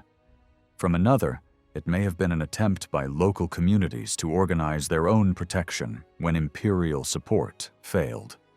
The only serious resistance to the invaders in Gaul came, awkwardly, from a man whom the central government saw as a traitor, Constantine, who had been proclaimed emperor by the army in Britain. Such uprisings from that island were not uncommon. Troops stationed there often felt neglected and poor, and had a tradition of creating their own emperors, who then crossed into Gaul to seek wider recognition. Constantine moved into Gaul and then into Spain, apparently gaining followers fairly easily, which suggests that many provincial elites resented the failure of Stilicho and Honorius to defend them. From his base at Arles, he and his generals won several victories against the roaming groups, stabilizing conditions in parts of Gaul, though at the cost of letting the barbarians slip over the Pyrenees into Spain. The destruction caused in both regions was probably serious, even after discounting the exaggerations of writers who speak, as if the whole of Gaul had gone up in flames at once. For 2 years, the heartland of Gaul was subjected to raids, and for another 2 years, Spain endured the same ordeal. Spain, lacking strong garrisons, was almost defenseless. One contemporary observer lists plague, hunger so severe that mothers cooked their own children, and crippling taxation as additional burdens that weighed down the cities. Only in 411 did matters calm somewhat, when the invaders in Spain agreed among themselves to divide territory and settle. One group of Vandals took a share of the northwest, the Sueves took the rest of that region, the Alans gained the center and west, and another Vandal group claimed the fertile south. Town and fortress dwellers who had survived now found themselves submitting to new masters. Yet even in this dark landscape, daily life could be surprisingly ordinary for many. A wealthy priest from a city in northeast Spain thought the road safe enough to travel with a cargo of valuable religious books sometime around 417. He was robbed by foreign bandits who at first tried to sell the manuscripts. And then, when they realized they contained suspect religious writings, turned them over to the local Catholic bishop. These robbers were clearly at home in the Roman world, understanding its religious conflicts well enough to judge the books dangerous. A later Greek historian offers a striking comment on this phase. He says that the raids of these foreign groups reduced the inhabitants of Britain and parts of Gaul to such desperation that they rejected imperial rule, stopped obeying Roman law, and returned to their own customs. The people of Britain, he says, armed themselves, and took on the burden of defending their cities, winning back their freedom communities in the coastal region of northwest Gaul and elsewhere. Taking inspiration from the Britons, expelled imperial officials and set up their own governments. It is tempting to link this to the slave revolt mentioned by the Gallo-Roman poet. What looks like rebellion from one angle might, from another, be local self-organization in the face of absent protection.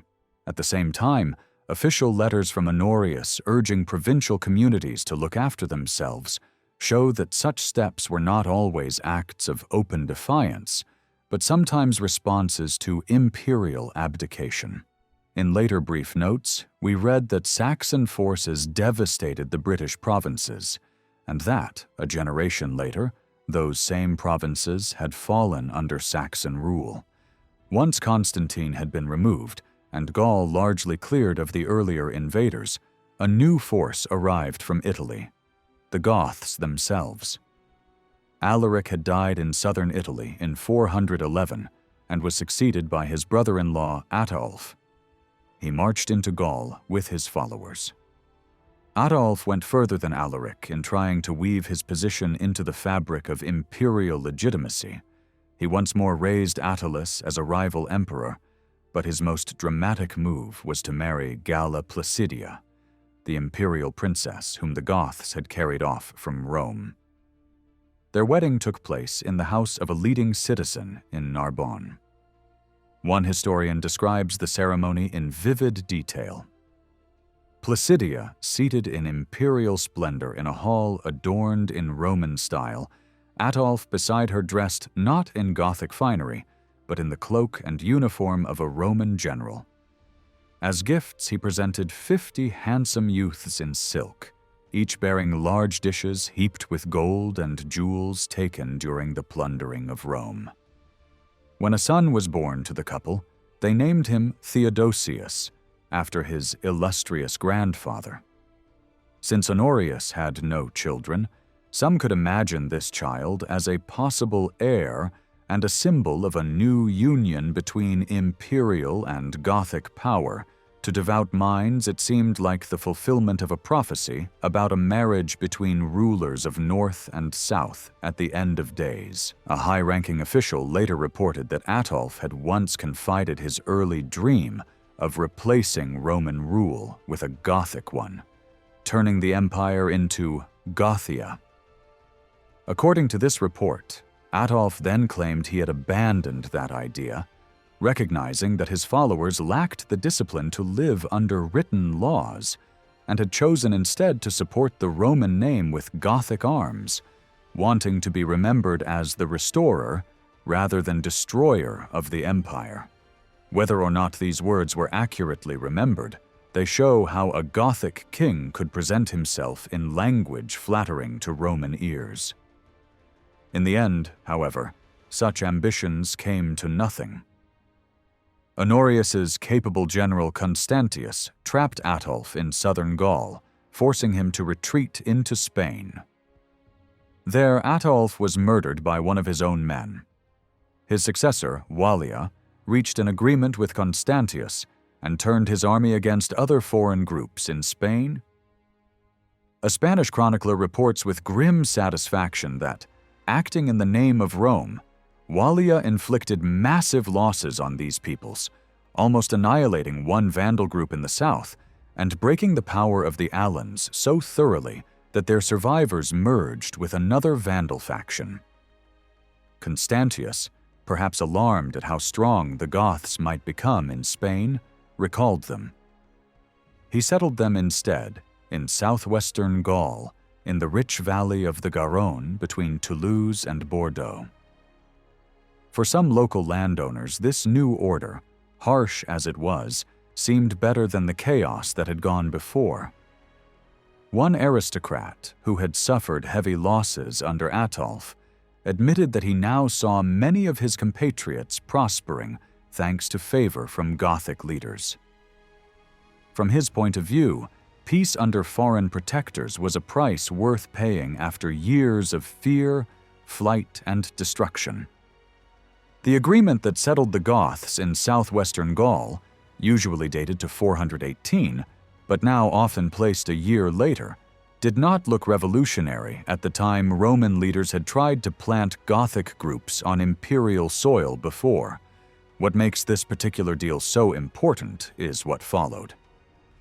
It created the core of a Gothic power in Gaul that would endure for almost a century and then shift its center into Spain, where a Visigothic kingdom lasted until the arrival of Muslim armies from North Africa in the early 8th century. Modern scholars have argued for years about why Constantius, the dominant general in the West, chose this route and what exactly he granted the Goths. Was he mainly trying to shield Gallic landowners from peasant unrest, to block future barbarian incursions, or simply to freeze a chaotic situation by turning a roaming army into settled neighbors? Did the Goths receive physical estates to occupy, a share of the income from those estates, or the right to tap into tax revenues raised from them? Whatever the technical details, the outcome on the ground is clearer. The Goths stayed in that corner of Gaul for nearly 100 years. They developed close ties with local Roman elites, and as imperial strength ebbed, Gothic rulers offered day-to-day order, courts, and patronage. Their soldiers kept other raiders at bay, at least until the Franks smashed their power in the region in 507. When Gothic influence eventually overshadowed and replaced imperial rule there, it happened less through a dramatic coup and more through the quiet failure of the central government. Many Romans seem to have accepted this new reality, not because they stopped feeling Roman, but because the empire stopped truly protecting them. One modern historian once called this kind of settlement a daring policy that grew beyond its designer's control and later softened that judgment. But the basic idea remains. By trying to solve a short-term military problem with a creative compromise, Roman leaders helped give birth to a lasting kingdom. In time, these Goths came to be known as Visigoths. In effect, they held Roman lands in exchange for fighting on Rome's behalf, especially in Spain. Yet the most dramatic development in Spain itself during this period was not Gothic expansion, but the departure of another group altogether. That turning point came through a bold choice by Gaiseric, who became king of the Vandals after the death of his half-brother Gunderic in the late 420s. One contemporary claimed that Gunderic went mad after taking Seville and died possessed by a demon, which gives a sense of how frightening these events felt. In the spring of 429, Gaiseric gathered his entire people at a port near the Straits of Gibraltar.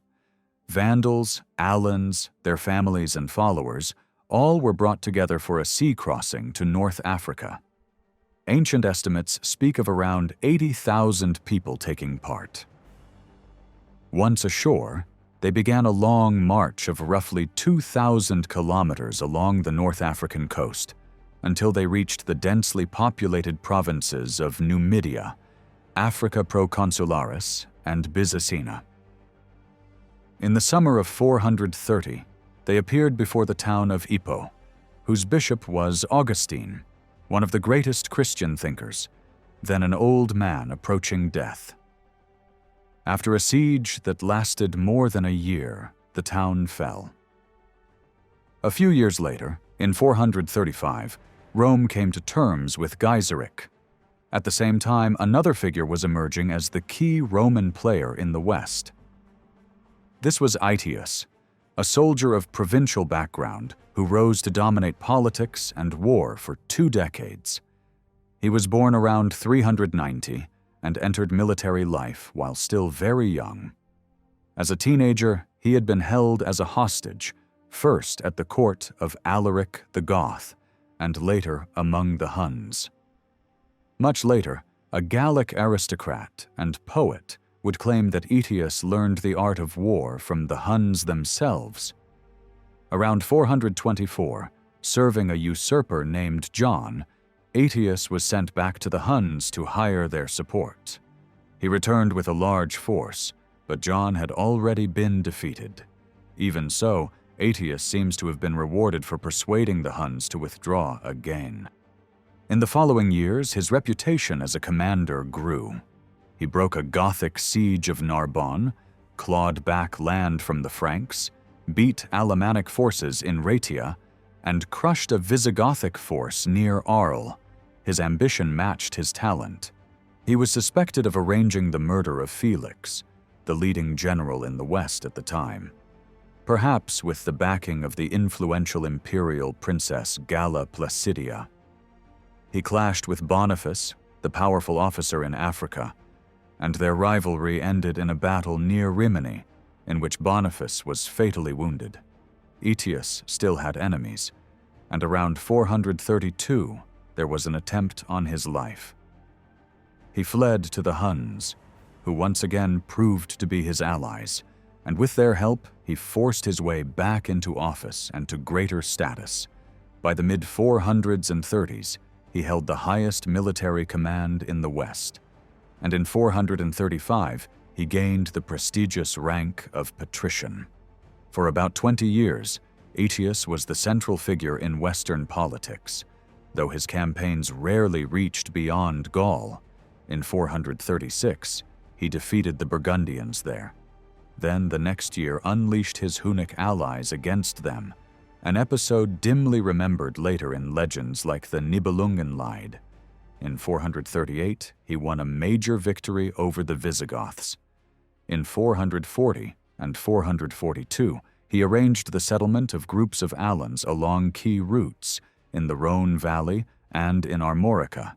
In order to shore up imperial control, in 443, he resettled the surviving Burgundians along the upper Rhone west of Lake Geneva.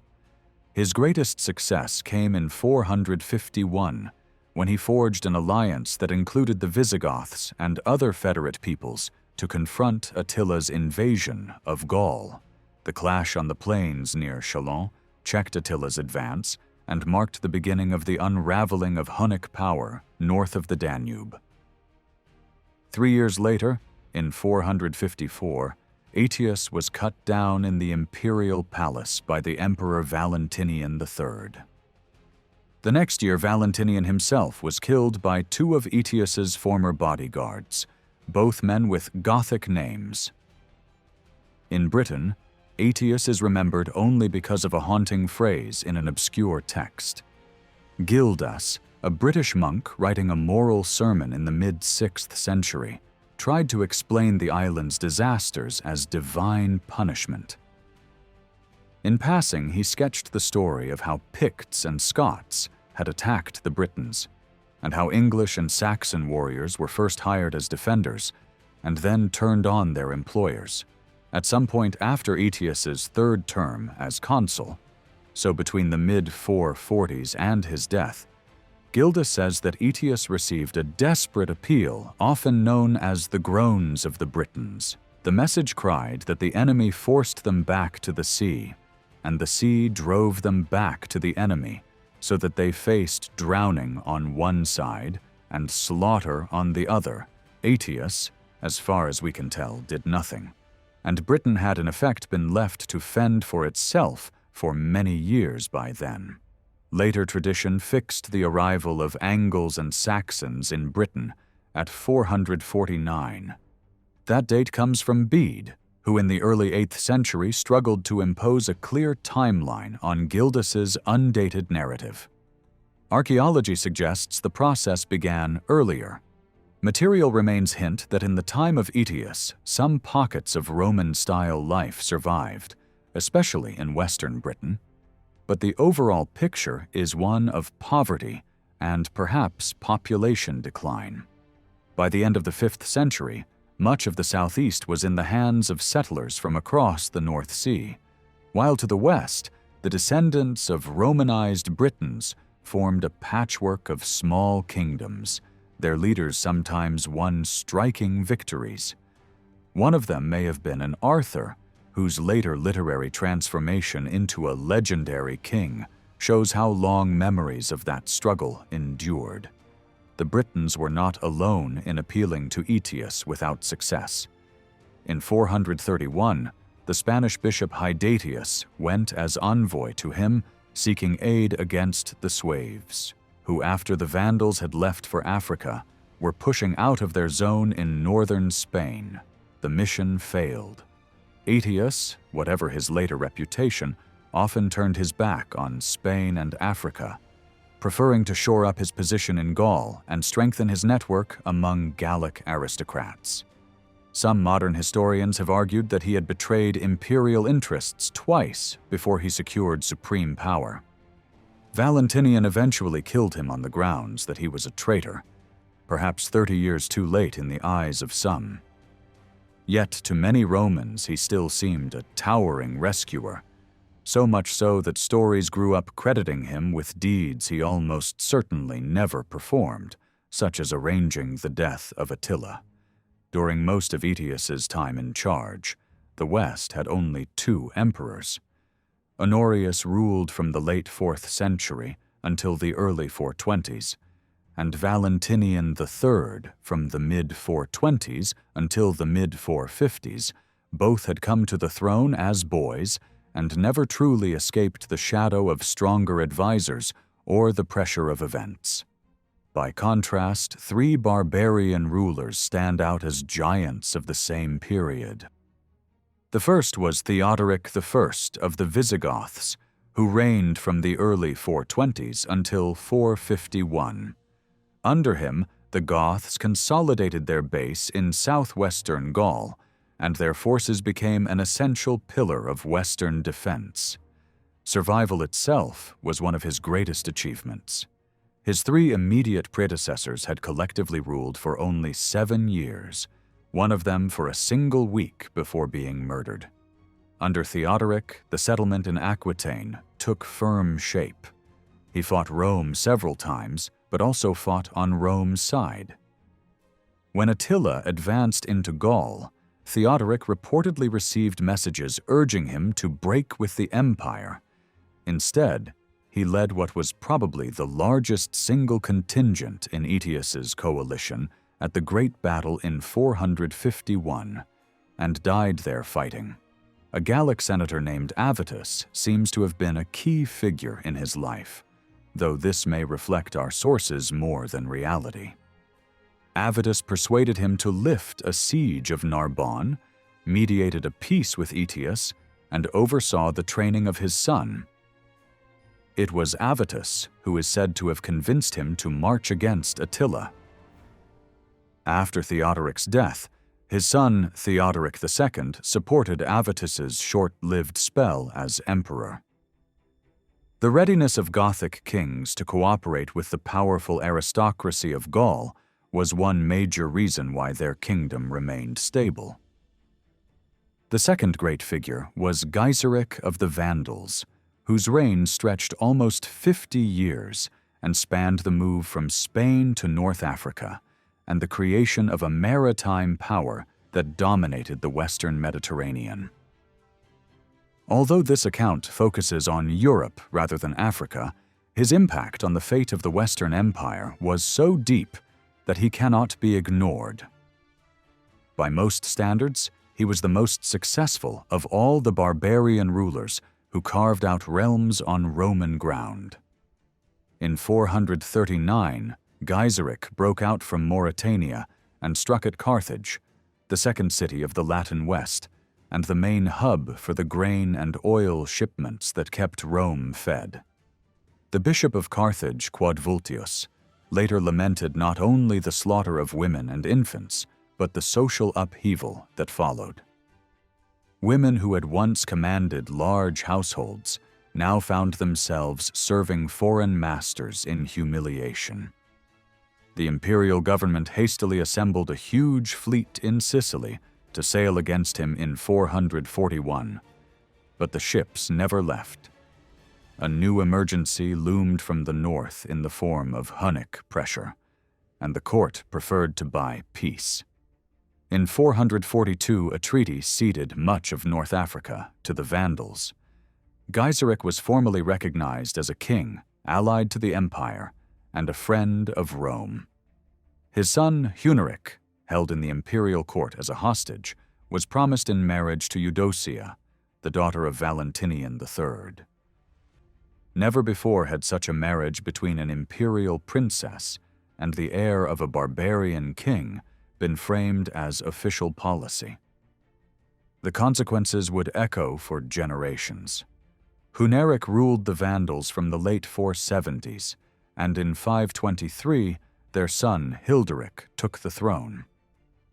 When Hilderic was deposed in 530 and imprisoned, imperial armies could present their invasion of Africa a few years later as the defense of the rights of a grandson of a Roman emperor.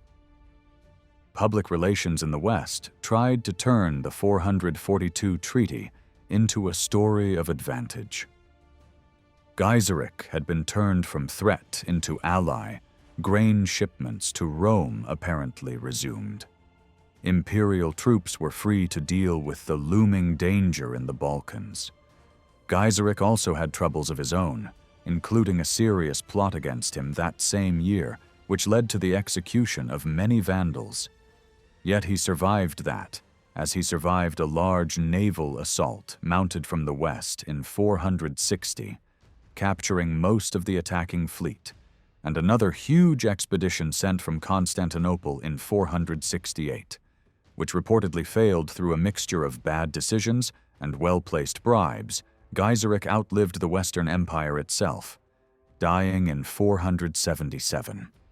The third member of this mid-century trio is the most famous of all, Attila the Hun. His name has long been a shorthand in Western memory for destructive power, though in Hungary it remains a respected personal name, and folk tradition there claims him as an ancestral hero. His predecessor, Rua, had already discovered how effectively the threat of invasion could be used to squeeze gold from Roman emperors.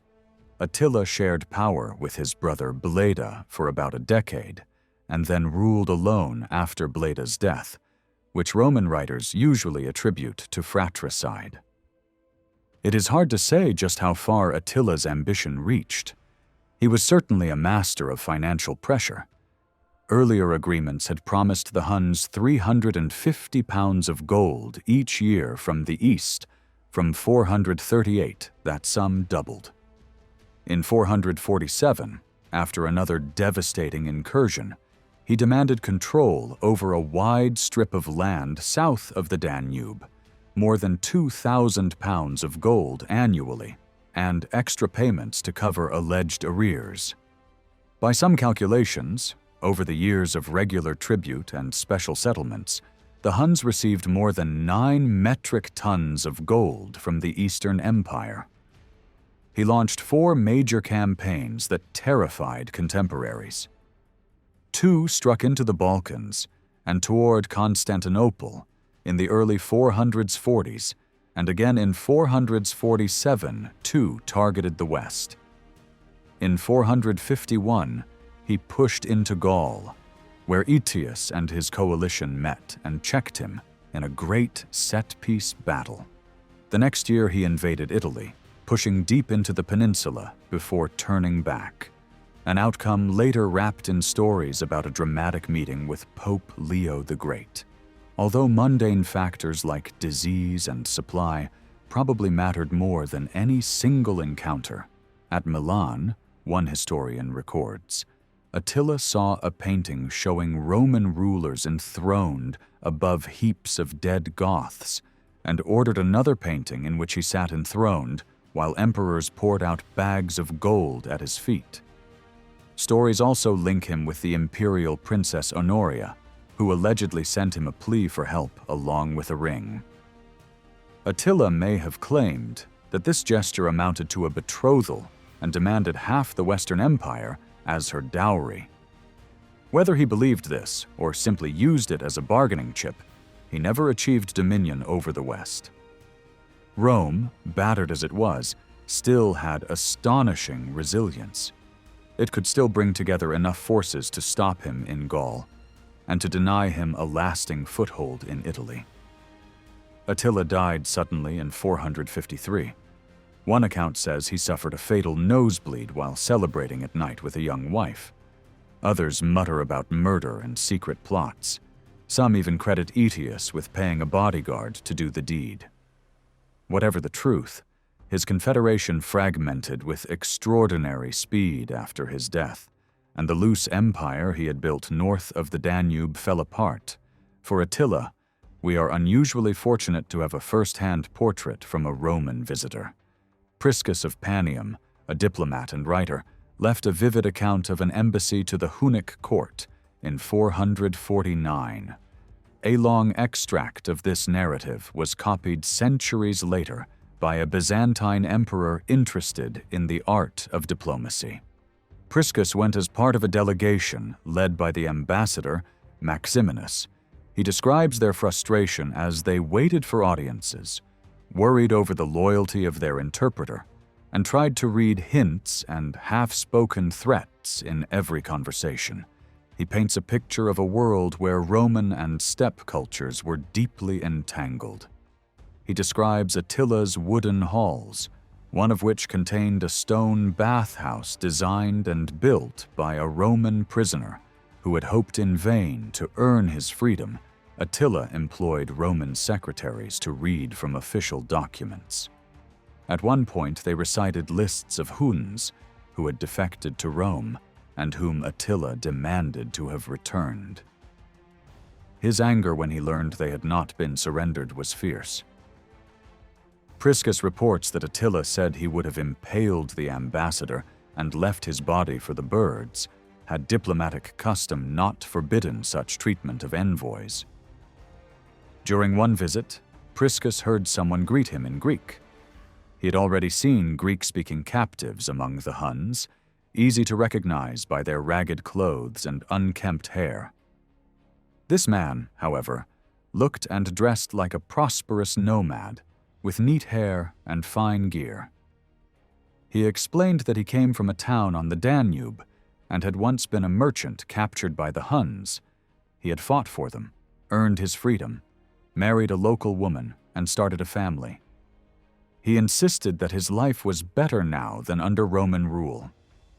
Priscus protested, defending Roman law and political order, and the man wept as he admitted that the legal system was just and the Constitution admirable, but complained that present-day officials had ruined what earlier generations had built because they no longer cared for the common good.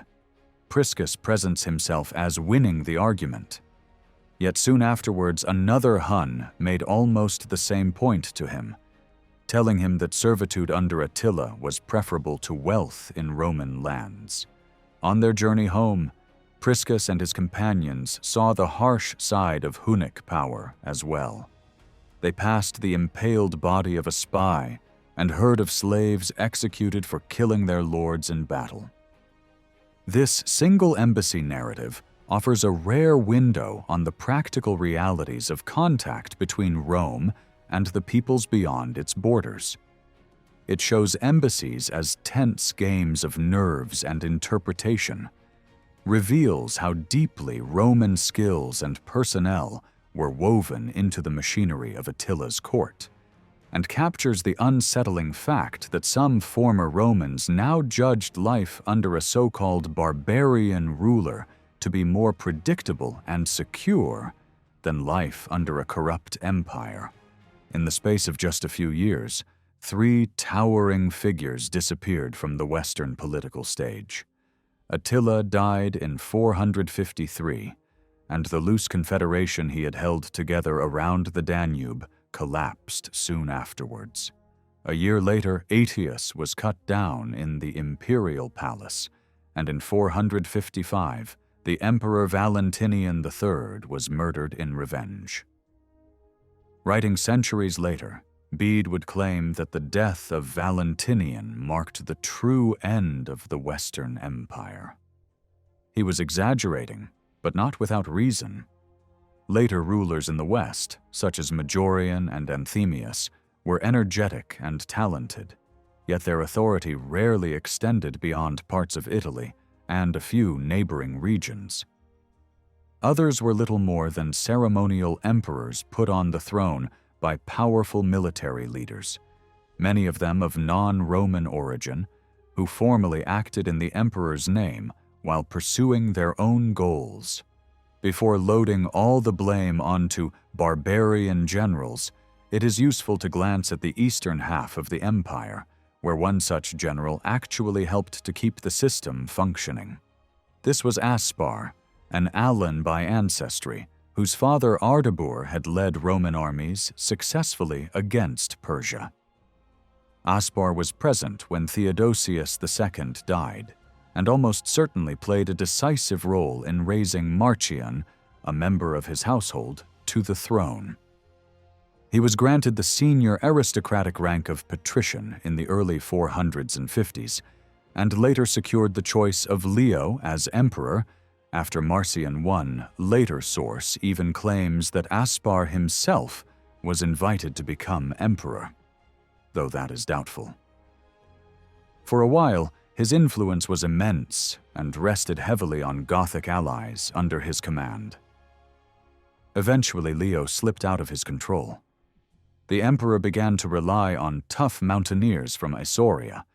Particularly an officer named Zeno Aspar attempted to remove Zeno and failed.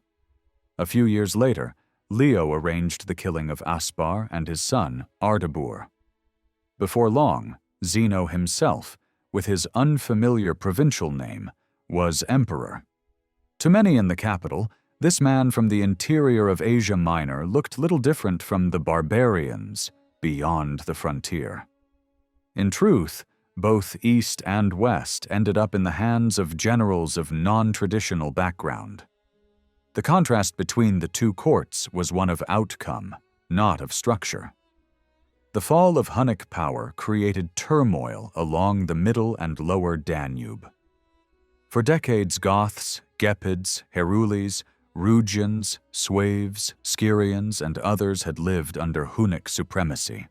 Now these communities scrambled to survive and carve out their own territories. The Gepids emerged as one of the main beneficiaries. They led a coalition that defeated remnant Hunnic forces at the river Nedao in Pannonia and established themselves as a major power. In that region, archaeologists have identified many graveyards from the late 5th and 6th centuries in the Tisa Valley and eastern Hungary as belonging to Gepid communities. Other groups, such as the Lombards and the Herules, also secured lands along the Danube. Perhaps the most important development, however, was the reappearance of Goths who had been subordinate to the Huns and who would later be known as Ostrogoths, destined to play a central role in the next phase of imperial history. In the far west of the continent, another king was reshaping the balance of power, Euric, who ruled the Visigoths in southwest Gaul from the late 400-600s until the mid-400-800s, dominates the final decades of the 5th century in that region.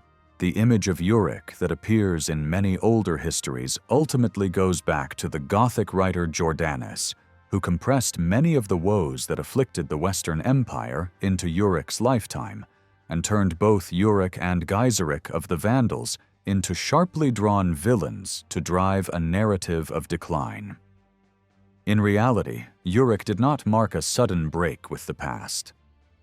At first, he followed the line of his predecessors, striking at the Sueves to contain their expansion out of Galicia in Spain, exactly as imperial authorities had once encouraged his brother to do. Only from the early 470s do we see him pushing hard into areas that had been clearly acknowledged as imperial territory. He sent armies into Provence, then into Spain, and even northern Italy.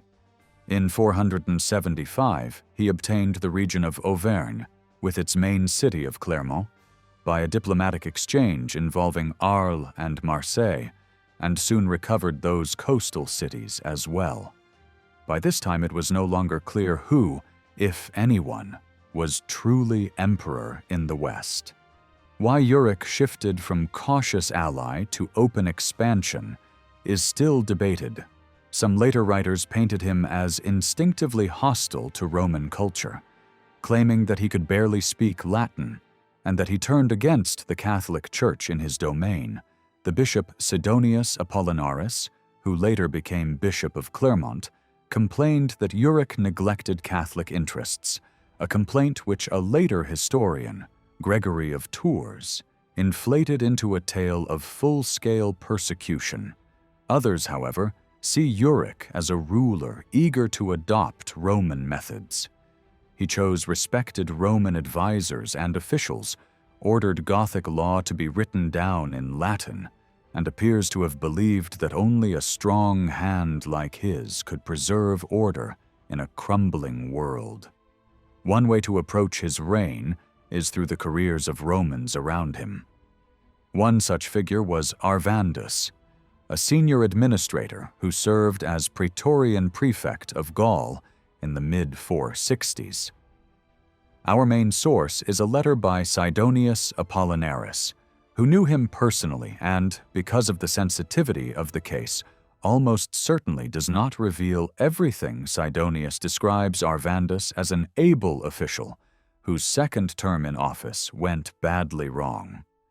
He fell into serious debt and alienated allies until he was surrounded by enemies and placed under guard even before his term ended. He was arrested, and his own secretary confirmed that he had dictated a letter to Euric, urging him to attack the Britons living north of the Loire and proposing that the Gallic provinces should be shared with the Burgundians, in line with what he called the Law of Nations. Sidonius and others interceded successfully, so that Arvandus escaped execution and was exiled instead. The letter suggests that Sidonius did not know how Euric would respond to such an invitation, which implies that he did not automatically see Euric as a natural enemy of the empire. Another Roman whom Sidonius despised was Serenatus, though his exact role in the Visigothic order is unclear. In Sidonius's pages, he appears as the very model of a corrupt collaborator, greedy, violent, arrogant, hostile to religion. He turns forests into hiding places for fugitives, fills estates with barbarian squatters, drives the poor onto church altars, seeking sanctuary, and crowds prisons with clergy. He ignores Roman laws and issues orders in the name of the Gothic king. The people of Javels, Sidonius writes, go white with terror when he arrives. He bleeds them with invented taxes and traps them with false charges. And even when they have paid what he demands, he will not let them go home. Sidonius also believed that Serenatus had been involved in the deal that handed his own homeland of Auvergne over to Euric in 475. In one lament, he complained bitterly that his fellow Arverni, whom he fancifully linked to Trojan ancestors like the Romans themselves, had been handed over as prisoners to the king of the Goths. Later scholars have called this outburst a kind of funeral inscription for the Western Empire, though even in Sidonius's own letters it is not the only tone he strikes.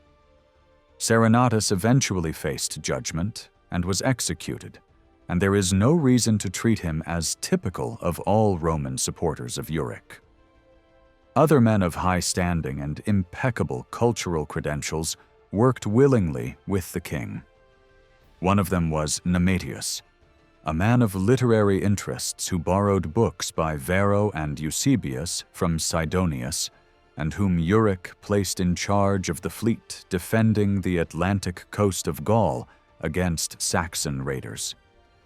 There are strong hints that the leading circles of Gallic society began to look more to a strong local monarch like Euric for protection than to a distant and ineffective emperor. It may well have been the desire of Gallo-Roman notables for stable government and clear authority that encouraged Euric to push outward in the 400s and 70s, rather than any sudden surge of barbarian aggression, Sidonius himself never stopped complaining about the loss of his region. But he and many of his peers had accepted that the new rulers were not going away. While Gallo-Roman aristocrats negotiated with Gothic kings, life looked very different along some of the frontier provinces. A powerful glimpse comes from the life of Saint Severinus, written by Eugippius, a monk who later led a monastery near Naples. He had known Severinus personally and had traveled in the lands where Severinus had worked. Most modern scholars treat this life as a fairly reliable picture of conditions in that region at the very end of Western imperial rule. Eugippius opens his story by sketching the political background. After the death of Attila, he says, the Pannonias and the neighboring districts along the Danube were plunged into confusion. Severinus was active in Noricum Ripense, whose northern edge followed the Danube from just upstream of Vienna to the area of Passau. Much of the province lay in what is now Austria, and most of its farmland hugged the river. By the time Severinus arrived to found a monastery at Fabianus, Noricum barely functioned as a Roman province. A small unit of soldiers still held Fabianus, and an even smaller garrison clung to Batavis, but they went unpaid for long periods. When a group from Batavis traveled south to Italy to demand their wages, they were wiped out by raiders. On another occasion, when a Rugian leader named Hunnemund arrived with a band of warriors at Batavis, most of the inhabitants were away harvesting, and only 40 soldiers stood in defense. All of them were killed. Towns survived mainly by striking deals with nearby barbarian powers, especially the Rugians across the river. The countryside, by contrast, lay exposed to raiding and brigandage. In one of the few scenes where Romans are described outside town walls, they are being carried off into bondage by the Rugian queen Giso, a figure cast in thoroughly dark colors in the story. After Severinus died in 482, Odoacer, who now ruled in Italy, ordered the Roman population of Noricum to be brought south in 488. Eugippius presents this as a liberation from a life of constant danger at the hands of raiders. There is some evidence of continued occupation of old sites by new peoples, but no sign that Roman provincial institutions endured. The life makes clear that conditions were harsh for those who still called themselves Romans. In Noricum, food shortages were common, and raids by Rugians and Alemanni never far away. One night the Herules descended on the town of Ioviaco without warning, ravaged it, carried off most of the inhabitants, and hanged the priest on a cross. Even so, normal activities did not vanish. People still traveled between these communities and the Mediterranean world and exchanged letters. Despite the risks, trade continued. The Rugians held weekly markets on the north bank of the Danube, and Noricans crossed the river, sometimes literally walking over the frozen surface in winter to buy and sell goods. Roman merchants at Batavis begged Severinus to win them formal permission from the Rugian king to trade, while he gloomily reminded them that the day was coming when their town would stand abandoned like the forts further upstream, already empty and silent. In the relative safety of towns, people still farmed plots, raised livestock, tended bees, and cultivated orchards and vineyards. Eugippius credits Severinus himself with what order remained, portraying him as a spiritual leader and mediator whose personal authority calmed tensions. Severinus befriended the young Odoacer on his way to seek fortune in Italy. He built ties with the Rugian king Flacitheus, and later with his son and successor Fava, although he clashed with Fava's wife Giso, both over her character and her fervent adherence to Arian Christianity. The Rugians demanded tribute, but in return seem to have acted as protectors of a sort against other groups, like the Alemanni, Herules, and Thuringians. The Alemannic king communicated with Severinus through an intermediary, possibly an interpreter, but when Severinus dealt with Rugian rulers, there is no mention of an interpreter, which suggests they could manage in Latin. In the end, though, all these efforts were swept aside. More and more of Noricum fell into the hands of various Germanic groups until Odoacer destroyed the Rugian kingdom and then moved the remaining Roman population to Italy. One modern historian has suggested that Eugipius may have intended his story as a warning to Italians who cooperated too eagerly with new barbarian masters. What happened in Noricum was not unique. The same slow pressure and erosion of Roman life can be traced along other stretches of the upper Danube and the Rhine. These were among the regions, together with Roman Britain, where Latin eventually gave way to Germanic languages, a process that must have involved a mix of death, flight, and subordination of the older population Noricum and Pannonia. The large Danube province just to its east probably experienced changes not unlike those in parts of Britain. Imperial structures broke down, new settlers arrived from beyond the river. Large numbers of Romans left. Scholars still argue about how far Roman ways of life continued under these conditions. Did the remaining inhabitants still think of themselves as Roman?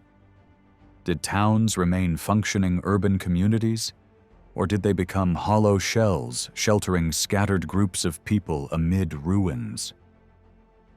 There are signs from Pannonia that some threads of continuity stretched into the 6th century. Many later Lombard cemeteries lie close to old forts and towns, and there is both archaeological and written evidence, as in Britain, that the Church survived. Through that institution, much of the intellectual and cultural legacy of the Roman world was carried across into the early medieval societies that replaced the empire in the West. Many modern writers like to treat the year 476 as a neat dividing line in the history of Western Europe. It is often presented as the moment when the Roman world in the West finally collapsed and the barbarians triumphed for good. Yet if we look closely at what actually occurred, the drama is much more muted. The Western emperor in office, Julius Nepos, had been appointed from Constantinople by the Eastern ruler, Leo. In Italy, the commander-in-chief, Orestes, who had once served as a secretary at the court of Attila the Hun, refused to accept Leo's nominee. Instead, he put forward a youth named Romulus, whose name echoed that of Rome's legendary founder, and this boy became emperor in Nepos's place. Nepos did not die in battle defending his throne. He slipped away to Dalmatia, where he continued to use the imperial title. Though he no longer had any real control over the western provinces, the army that served Orestes was largely made up of non-Roman soldiers, and they had their own expectations. Their leader, Odoacer, demanded that they be rewarded with land in Italy. When Orestes refused, he was killed, and Odoacer removed Romulus from power. The young emperor was not executed, but quietly pushed aside Odoacer, then ruled Italy in his own name, while formally acknowledging the supremacy of the Eastern emperor. When Julius Nepos was murdered in Dalmatia in 480, Odoacer did not bother to ask for another Western emperor to be appointed. In effect, people in Italy and beyond had already grown used to the idea that the figure in the purple robes had little to do with everyday power in the West. The notion that 476 was a world-changing turning point owes much to a later writer, Marcellinus Comes, an Illyrian who made his career in Constantinople in the early 6th century and entered the orbit of Justinian's court. In his Latin chronicle, he noted, on the one hand, that the Western Empire ended with the death of the great general Attius in the mid-5th century, and on the other, that it ended when Romulus, mockingly nicknamed Augustulus, was deposed, and the line of emperors stretching back to Augustus was broken. Through Marcellinus, the date 476 gradually took root in Western historical tradition as the convenient marker for the fall of the Western Empire. For many of the people who lived in those former provinces, however, nothing magical happened in that single year. In Britain, the descendants of Roman elites were still fighting to retain control in the west and north against Germanic newcomers who had settled in the south and east, even in the middle of the 6th century. Rulers in these British kingdoms, later labeled Welsh by the English, could be found using names like Constantine and Aurelian, echoing long-gone Roman emperors on the Iberian Peninsula. By 476, much of the land was already under the authority of the Visigoths, who still kept their main base in the Garonne Valley in southwest Gaul, while the Sueves held on in the northwestern area, known as Galicia, across the Mediterranean in North Africa. The Vandals remained in firm control. Their long-lived king Gaiseric, who had brought his people there almost half a century earlier, was still alive. Though close to the end of his life in Italy, real power rested with Odoacer. Gaul presents the most complicated picture, apart from Britain, but we have better information for Gaul than for any other Western region. In 476, the Visigothic king Euric, who already dominated nearly all of southwestern Gaul, took advantage of the disappearance of a functioning Western emperor to seize Provence in the southeast. North of Provence lay the kingdom of the Burgundians. This people had originally crossed the Rhine after the great invasions of 406 and formed a kingdom around Mainz. That first state ended violently when Aetius unleashed his Hunnic allies against them in the 430s. A few years later, in the early 440s, a Burgundian group was resettled by Aetius in Sapodia, probably the region between Geneva and Lyons. From these modest beginnings, a stronger kingdom emerged by the end of the 5th century. The Burgundian royal house was closely tied to the imperial system during the later 5th century. In the early 460s, a member of the dynasty named Gundioch held the senior military command in Gaul. His sister was married to Ricimer, the powerful general of mixed barbarian ancestry who dominated politics in Italy for roughly 16 years and made and unmade emperors at will. Gundioch's son Gundobad later served alongside his uncle in Italy. Following Ricimer's wishes, he killed the emperor Anthemius, and after Ricimer's death, he played a hand in raising Glycerius to the throne. Another of Gundioch's sons, Chilperic, seems to have received high titles such as patrician and commander-in-chief at this time. In the mid-470s, Gundobad abruptly withdrew from Italian politics and returned to Gaul, probably on his father's death, to share rule over the Burgundians with his brothers. Over the next quarter of a century, he outlived them all and eventually reigned alone, doing much to keep his kingdom intact and leaving behind a law code that still survives. Christian writers later reported that Gundobad became personally convinced of Catholic teaching, but hesitated to break publicly with the Arian creed of many of his followers. His bishop Avitus of Vienne urged him not to be governed by fear of his subjects, and told him it was more fitting that the people embrace the king's belief than that the king bend to popular pressure. The existing evidence suggests that Gundobad and his successor Sigismund presided over a realm in which Romans and Burgundians had worked out a practical accommodation. Sidonius Apollinaris, a Gallic senator and bishop, jokes in one letter about his colleague Syagrius learning the Burgundian language, Yet in the same breath he calls Syagrius a new Solon when it came to discussing Burgundian law. This suggests that a member of the Gallo-Roman elite was helping to draft legislation for the kingdom, most likely in Latin.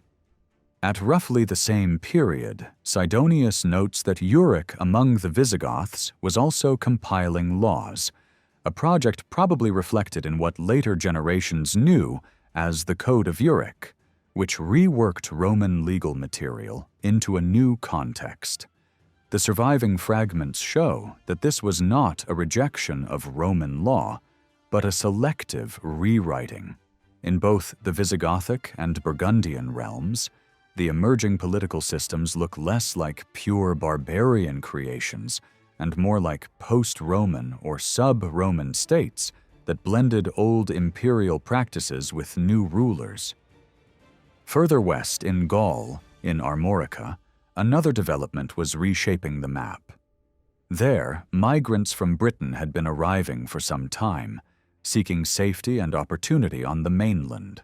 As a result, the region gradually acquired a new name in Latin Britannia, which later evolved into Brittany.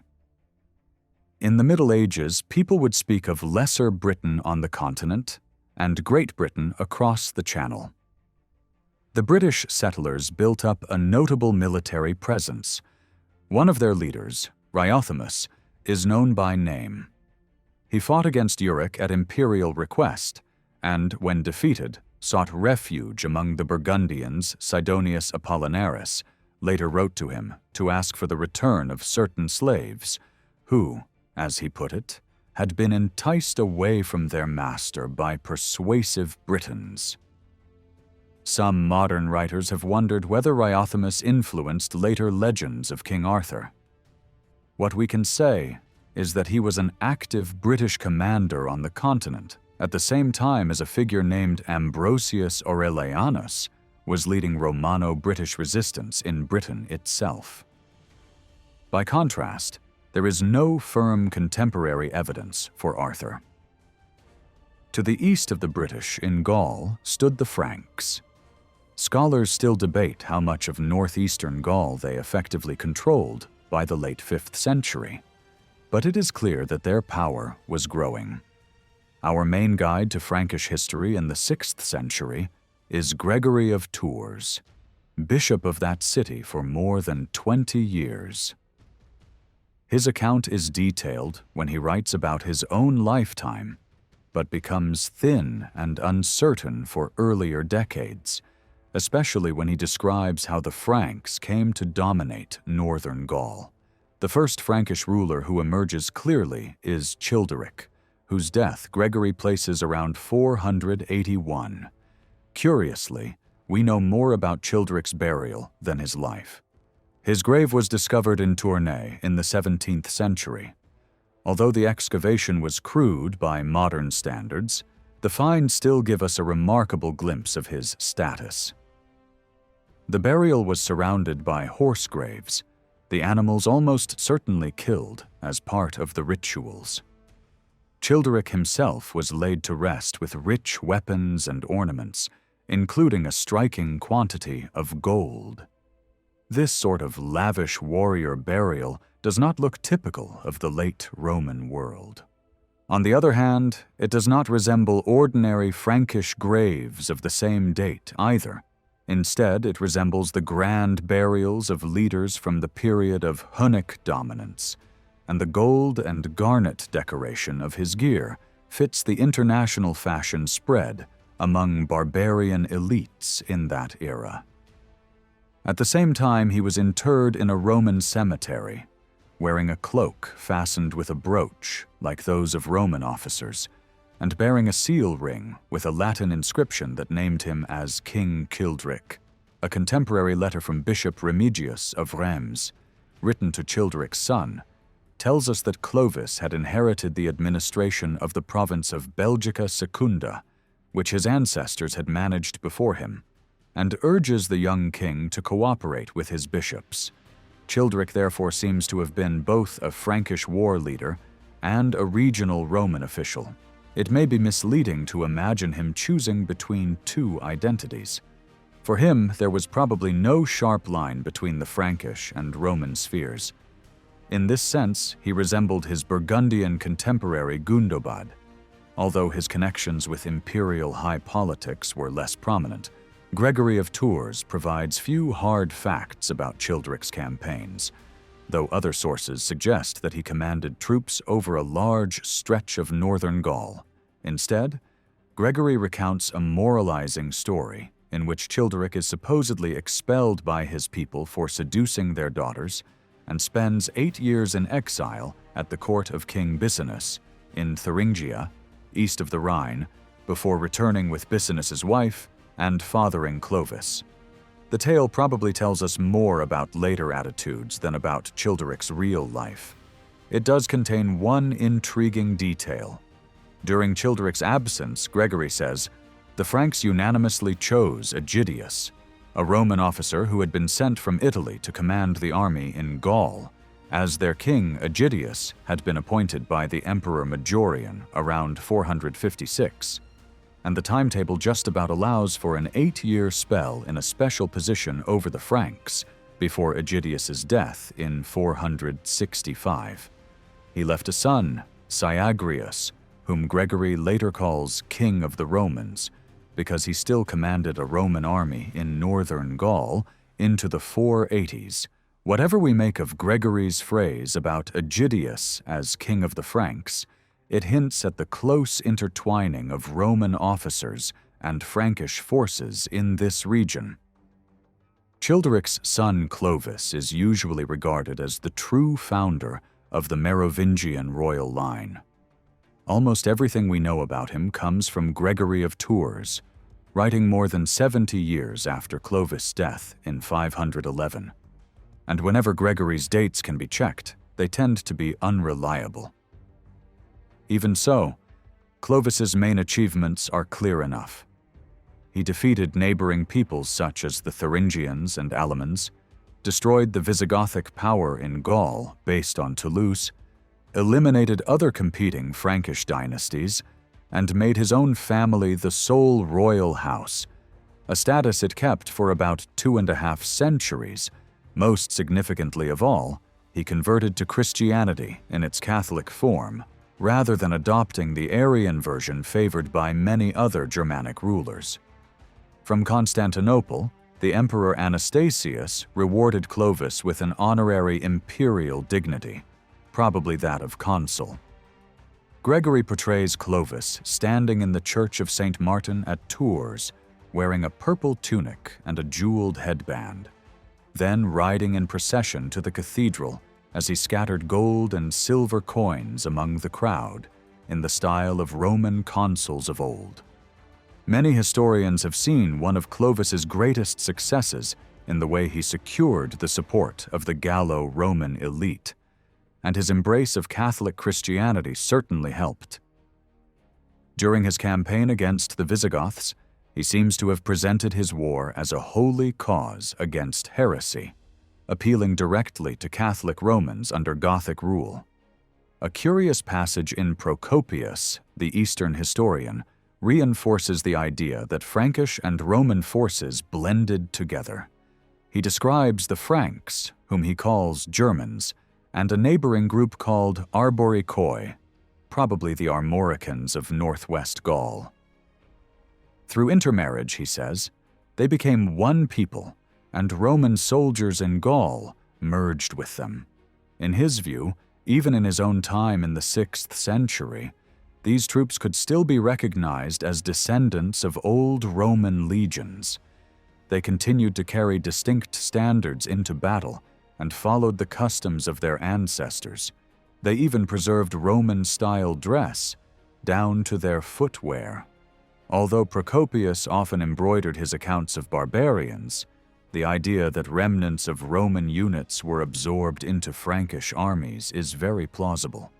It helps explain why Frankish forces were so effective in the early 6th century, and why many provincials were ready to see the Catholic Frankish kings as the natural heirs of the emperors under Clovis's sons.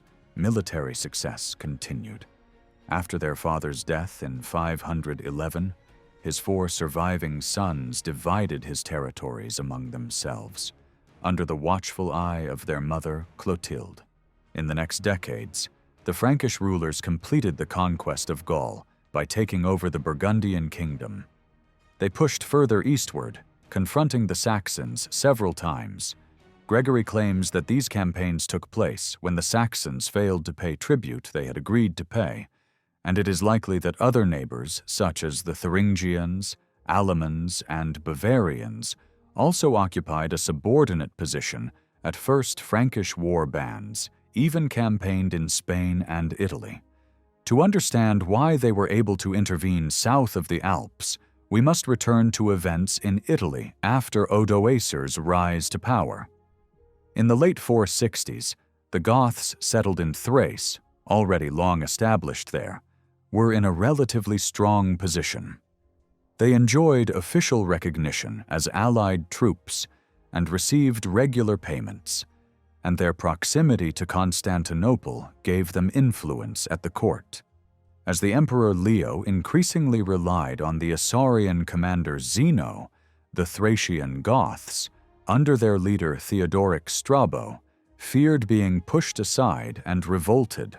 Almost at once, another Gothic group that had been living in Pannonia began to move towards Thrace, led by Theudemir and his son Theodoric. Leo managed to cut deals with both. Theudemir's followers were settled in Macedonia, and Theodoric Strabo's group received renewed pay and the rank of chief general for their leader. When Leo died and Zeno eventually secured the throne, the rivalry between the two Gothic groups grew more dangerous. Theodoric Strabo supported a coup that temporarily replaced Zeno, but Zeno had the loyalty of the Isaurian troops and managed to recover power. He then encouraged the Theodoric from Pannonia to attack Theodoric Strabo in Thrace, apparently hoping that the two Gothic armies would exhaust one another. Instead, the two leaders reached an understanding, forced Zeno to restore their subsidies and titles, and created a kind of united Gothic bloc. After Theodoric Strabo's accidental death in a riding mishap, the other Theodoric emerged as leader of most of the Goths in the Balkans, and received further honors and payments from Zeno in the early 480s. Peace did not last. Within a few years, Theodoric was again in rebellion, marching towards the capital. At this point, our sources diverge. Writers in the West tended to say that Theodoric himself chose to move into Italy and make it his own kingdom. Writers from Constantinople emphasized that Zeno sent him west with a formal commission to remove Odoacer and govern Italy as a representative of the Eastern Emperor, whatever the precise legal formula. Theodoric crossed the Alps in 489, brushing aside Gepid forces that tried to block him, and defeated Odoacer's armies twice in open battle. Each time Odoacer retreated to Ravenna, the old imperial capital shielded by marshes and strong walls. Theodoric settled down to a long siege, cutting the city off on land and from the sea. After years of stalemate, the two sides opened negotiations. They agreed, in principle, to share power, but the truce did not last. At a banquet held to seal their agreement, Theodoric struck down Odoacer with his own sword and ordered the killing of his rival's followers. The story of this grim feast may have been embellished in the telling, but there is no doubt that by 493 Odoacer was dead, and Theodoric was master of Italy. Despite this bloody beginning, Theodoric's reign lasted more than 3 decades and is remembered as one of the most stable and impressive in the post-Roman West. A contemporary admirer summed up his achievement by saying that he governed 2 peoples at once, Romans and Goths, and that although he followed the Arian creed, he did not persecute Catholic believers. He sponsored games in the circus and amphitheater in Rome, and was compared by Romans to admired emperors of the past, such as Trajan and Valentinian, men whose reigns he consciously imitated.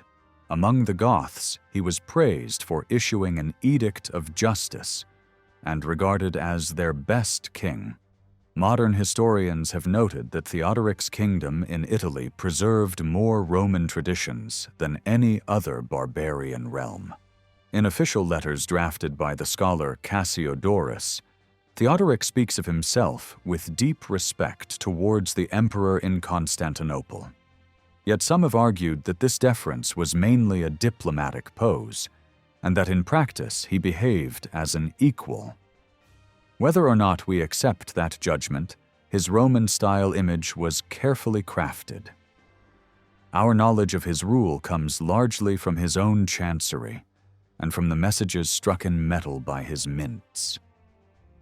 As in the Old Empire, coins were a powerful medium for political messages.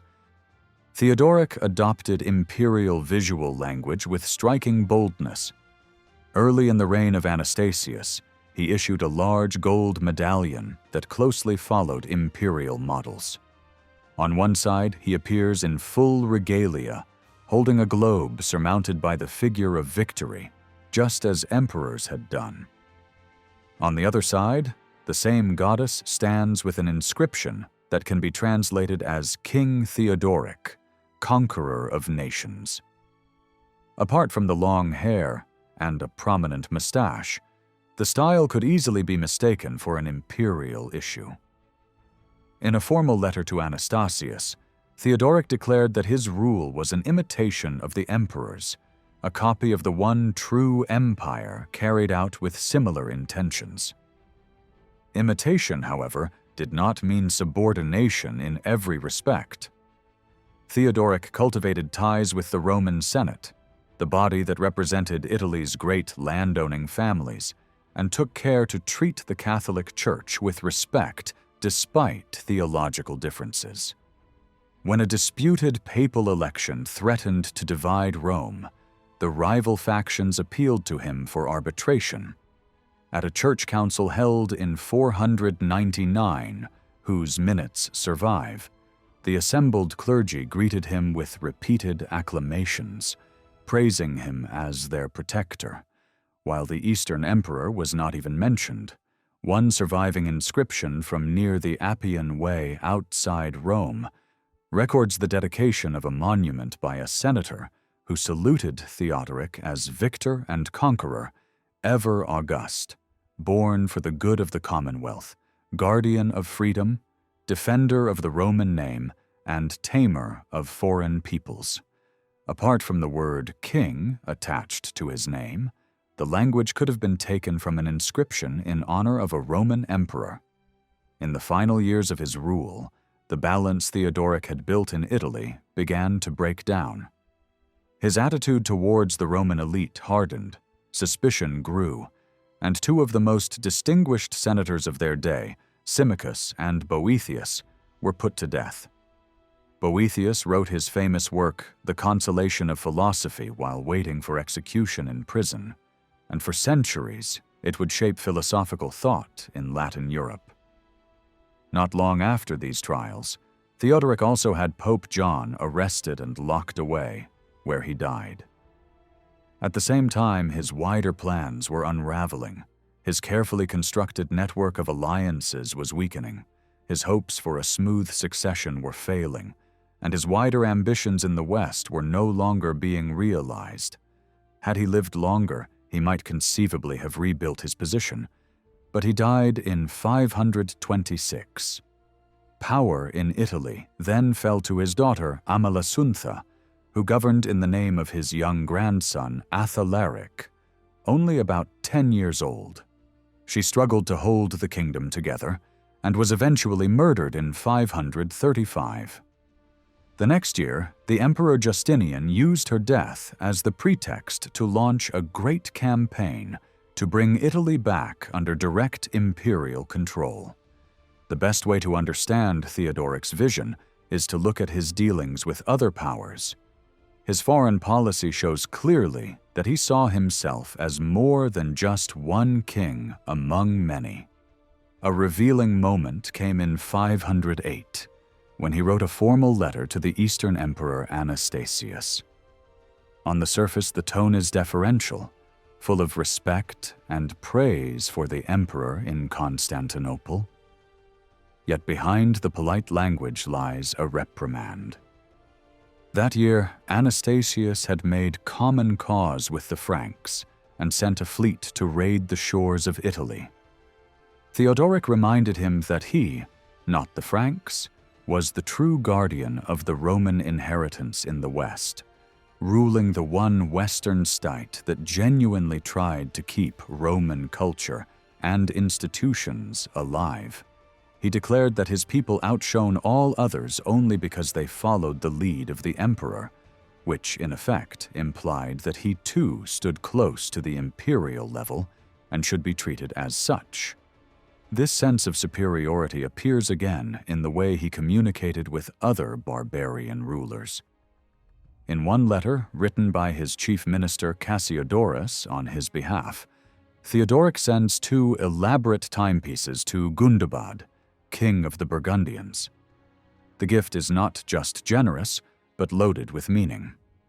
Cassiodorus explains that precise timekeeping is part of a civilized life, that regular hours belong to ordered, cultivated people, whereas animals feel time only through hunger.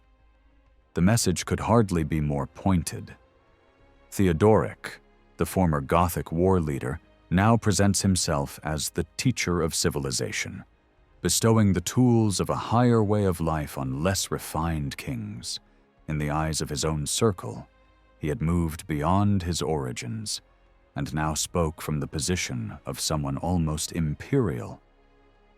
His ambitions also drew him towards the Danube frontier, where he defeated the Gepids and an imperial army under the general Sabinianus. In this region, we meet one of the more colorful figures of the age, a man named Mundo.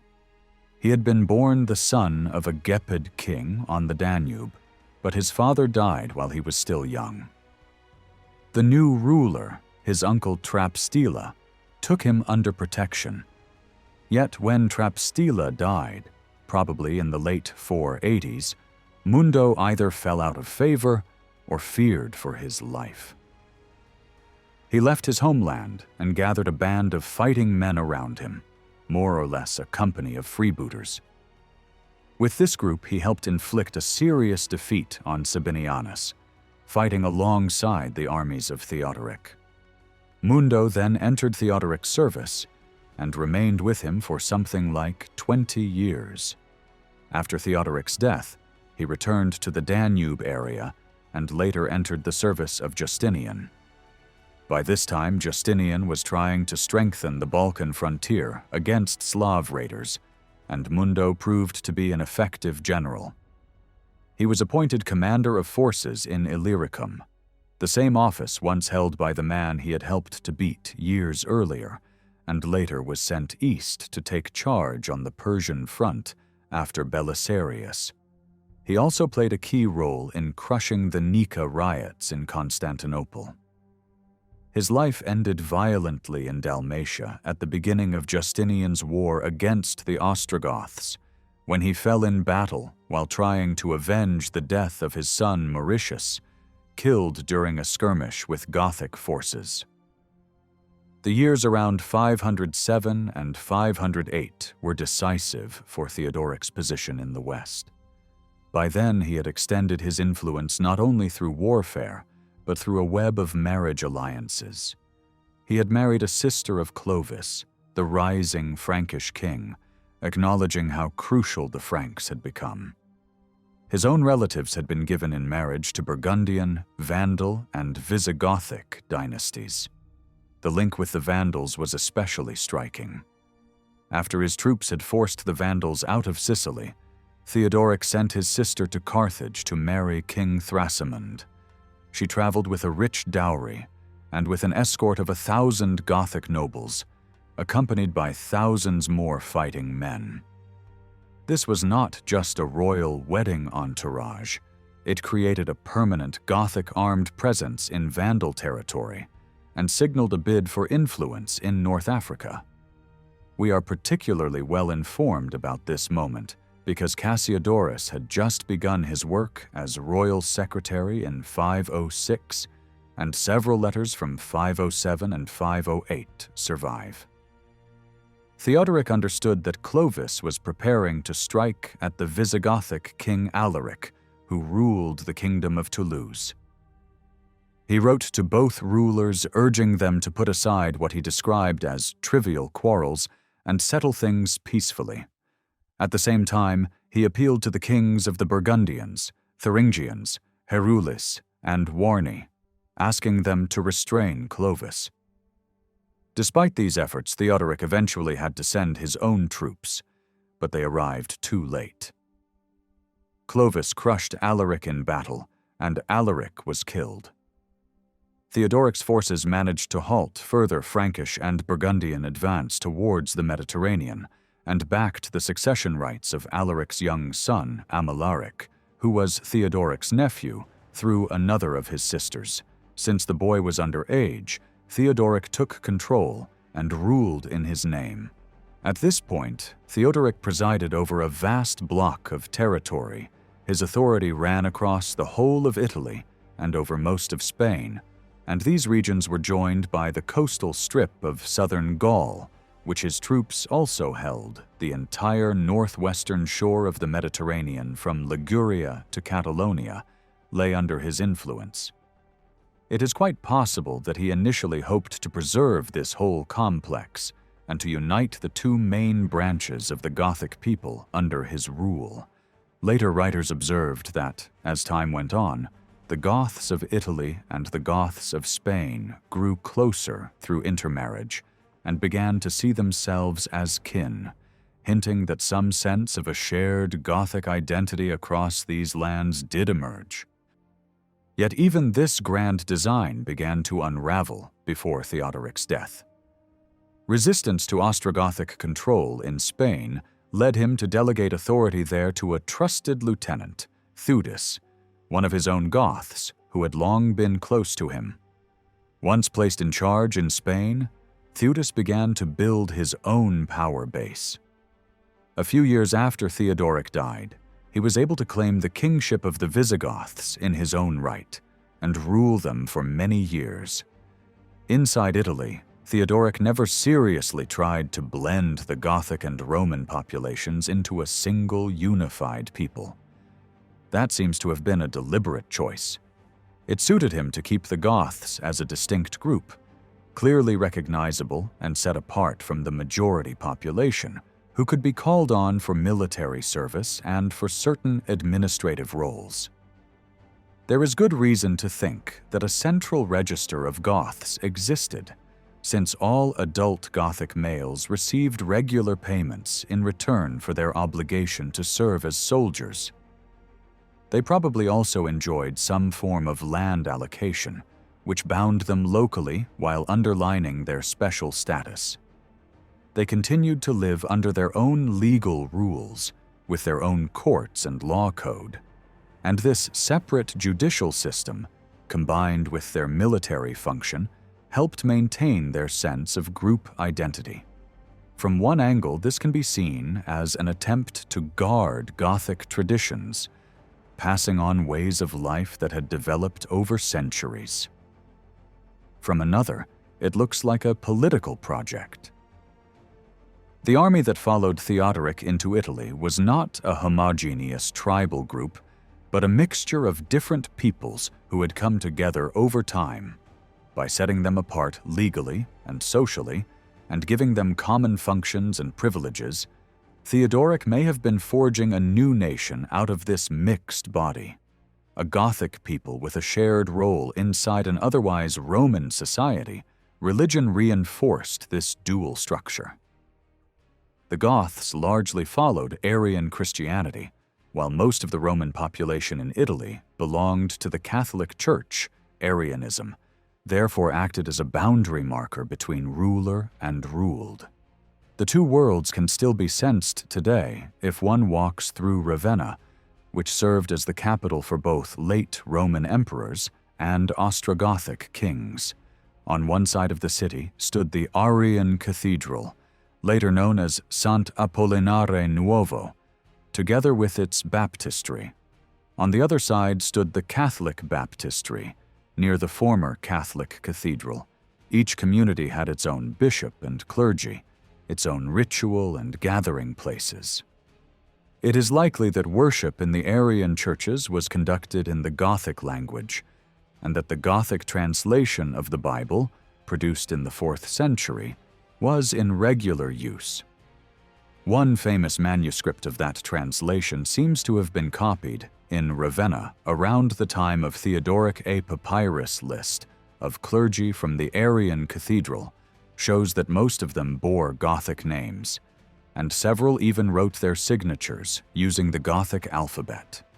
In the last years of Theodoric's life, several key pillars of his wider structure collapsed almost at once.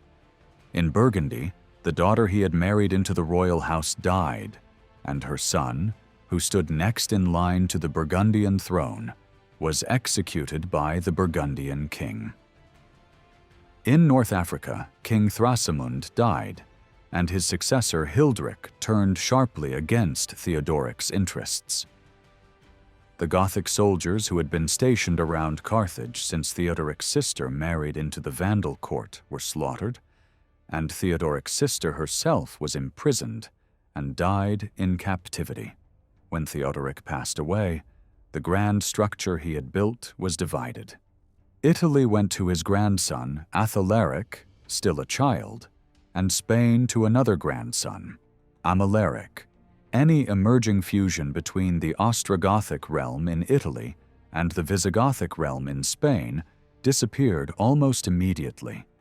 Amalaric made a settlement with Amalasuntha, Theodoric's daughter and regent in Italy, which formally ended the payment of tribute from Spain to Italy, returned Visigothic treasures that Theodoric had kept, and allowed those Gothic families who had intermarried across the two realms to choose which community they wished to belong to and which ruler they wished to follow.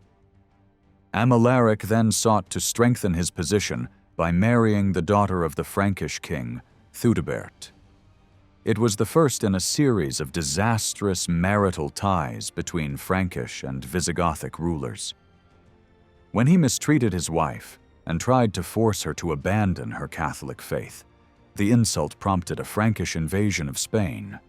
Amalaric was defeated and killed, and Visigothic politics sank into a new period of turmoil. In Italy, the first serious crisis after Theodoric's death centered on the upbringing of the boy King Athalaric. Amalasuntha wanted him educated in the Roman manner, with books and teachers, polished speech and refined habits. A faction among the Goths objected, declaring that such an education would sap his courage and make him weak. Unfit for the martial life that they associated with Gothic identity, Amalasuntha suppressed this opposition ruthlessly, eliminating 3 of the leading critics. But deeper tensions remained unresolved. In 534, matters grew worse. Athalaric died while still very young. With his death, Amalasuntha lost her formal position as regent and her main source of legitimacy. Power struggles followed, and she was first imprisoned and then killed. Her fate removed the last effective link between Theodoric's original vision and the Gothic kingdom in Italy. Within a short time, Justinian's armies were landing on Italian soil, and the long struggle for the peninsula between Goths and the Eastern Empire had begun. The Eastern Roman Emperor Justinian launched a campaign into Italy in 536, officially to avenge the murdered queen Amalasuntha. However, this move was actually a continuation of his earlier conquest of North Africa, which had swiftly returned to imperial control just 3 years before. Unlike Africa, the struggle for Italy dragged on for a full 25 years. Much of what we know about this conflict comes from historian Procopius, who closely followed the general Belisarius. Belisarius first took Rome in 536, by which time the Ostrogothic king Theodahad had been murdered by his own men, His successor, Witigis, fought on, but was defeated and captured when Ravenna fell in 540. The Gothic resistance continued under Totila, who rose to power in 541 and led a strong counteroffensive, even retaking Rome in 550 and launching attacks across the Mediterranean. Finally, in 552, Justinian sent the general Narses to Italy. Totila was killed in battle that same year, and the last Gothic strongholds fell by 561. Imperial propaganda portrayed this long war as a mission to liberate Italy. Yet many locals were not fully convinced. Some Romans supported the Ostrogoths against what they viewed as foreign invaders from the east. Most, however, tried simply to survive. Supporting either side could prove fatal. Cities were repeatedly sacked, populations were enslaved or killed, and the elites in particular suffered, often taken hostage and executed if hostilities reignited. Added to this chaos was the devastating arrival of plague in the mid-6th century. Beginning in 542, a pandemic swept across the Mediterranean world. Procopius reported thousands dying daily in Constantinople, their bodies piled into boats and dumped at sea. Although long believed to be bubonic plague, the exact nature of the disease is now debated. Regardless, it took a heavy toll, likely contributing to the decline of urban life that had already begun. Compounding these disasters was an uncanny climate event. In 536, contemporary writers described a year in which the sun seemed dim, crops failed, and a mysterious haze lingered. Modern scientists have suggested this may have been caused by a massive volcanic eruption or even a cosmic impact, creating a kind of global cooling. Cassiodorus wrote of a sun so weak it could barely ripen grain, while Procopius compared it to an eclipse that lasted months. This year of darkness may have worsened famine and weakened populations in the face of plague. Justinian's drive to restore Roman rule extended beyond Italy. His forces seized parts of Spain and supported revolts in Gaul, aiming to reassert imperial influence across the old western provinces. But these successes came at enormous cost. The empire found itself overstretched, with new pressures rising in the east from Persia and eventually from the expanding forces of Islam. Meanwhile, the arrival of Slavic and steppe peoples in the Balkans reshaped the region's demographic landscape. Even Italy was altered permanently. After the fall of the Goths, the Byzantines briefly held much of the peninsula, but it wasn't long before a new power arrived: the Lombards. In 568, they crossed the Alps, sweeping through northern Italy. Within a few years, major cities like Milan and Verona had fallen. Pavia held out for 3 years, but eventually succumbed. The Byzantines were unable to repel the new invaders, and the fragmented rule that followed set the stage for medieval Italy. Throughout these shifting alliances and conflicts, the Franks often acted independently, playing all sides. They exacted payments for alleged family honor, then invaded Italy repeatedly. They won victories, but disease, hunger, and disloyalty limited their impact. One of their leaders, Theudebert, led a massive force south but saw it ravaged by dysentery. Later expeditions met similar fates. Eventually, Byzantine forces under Narses defeated even the most persistent Frankish adventurers, though the cost of defending the peninsula would prove unsustainable.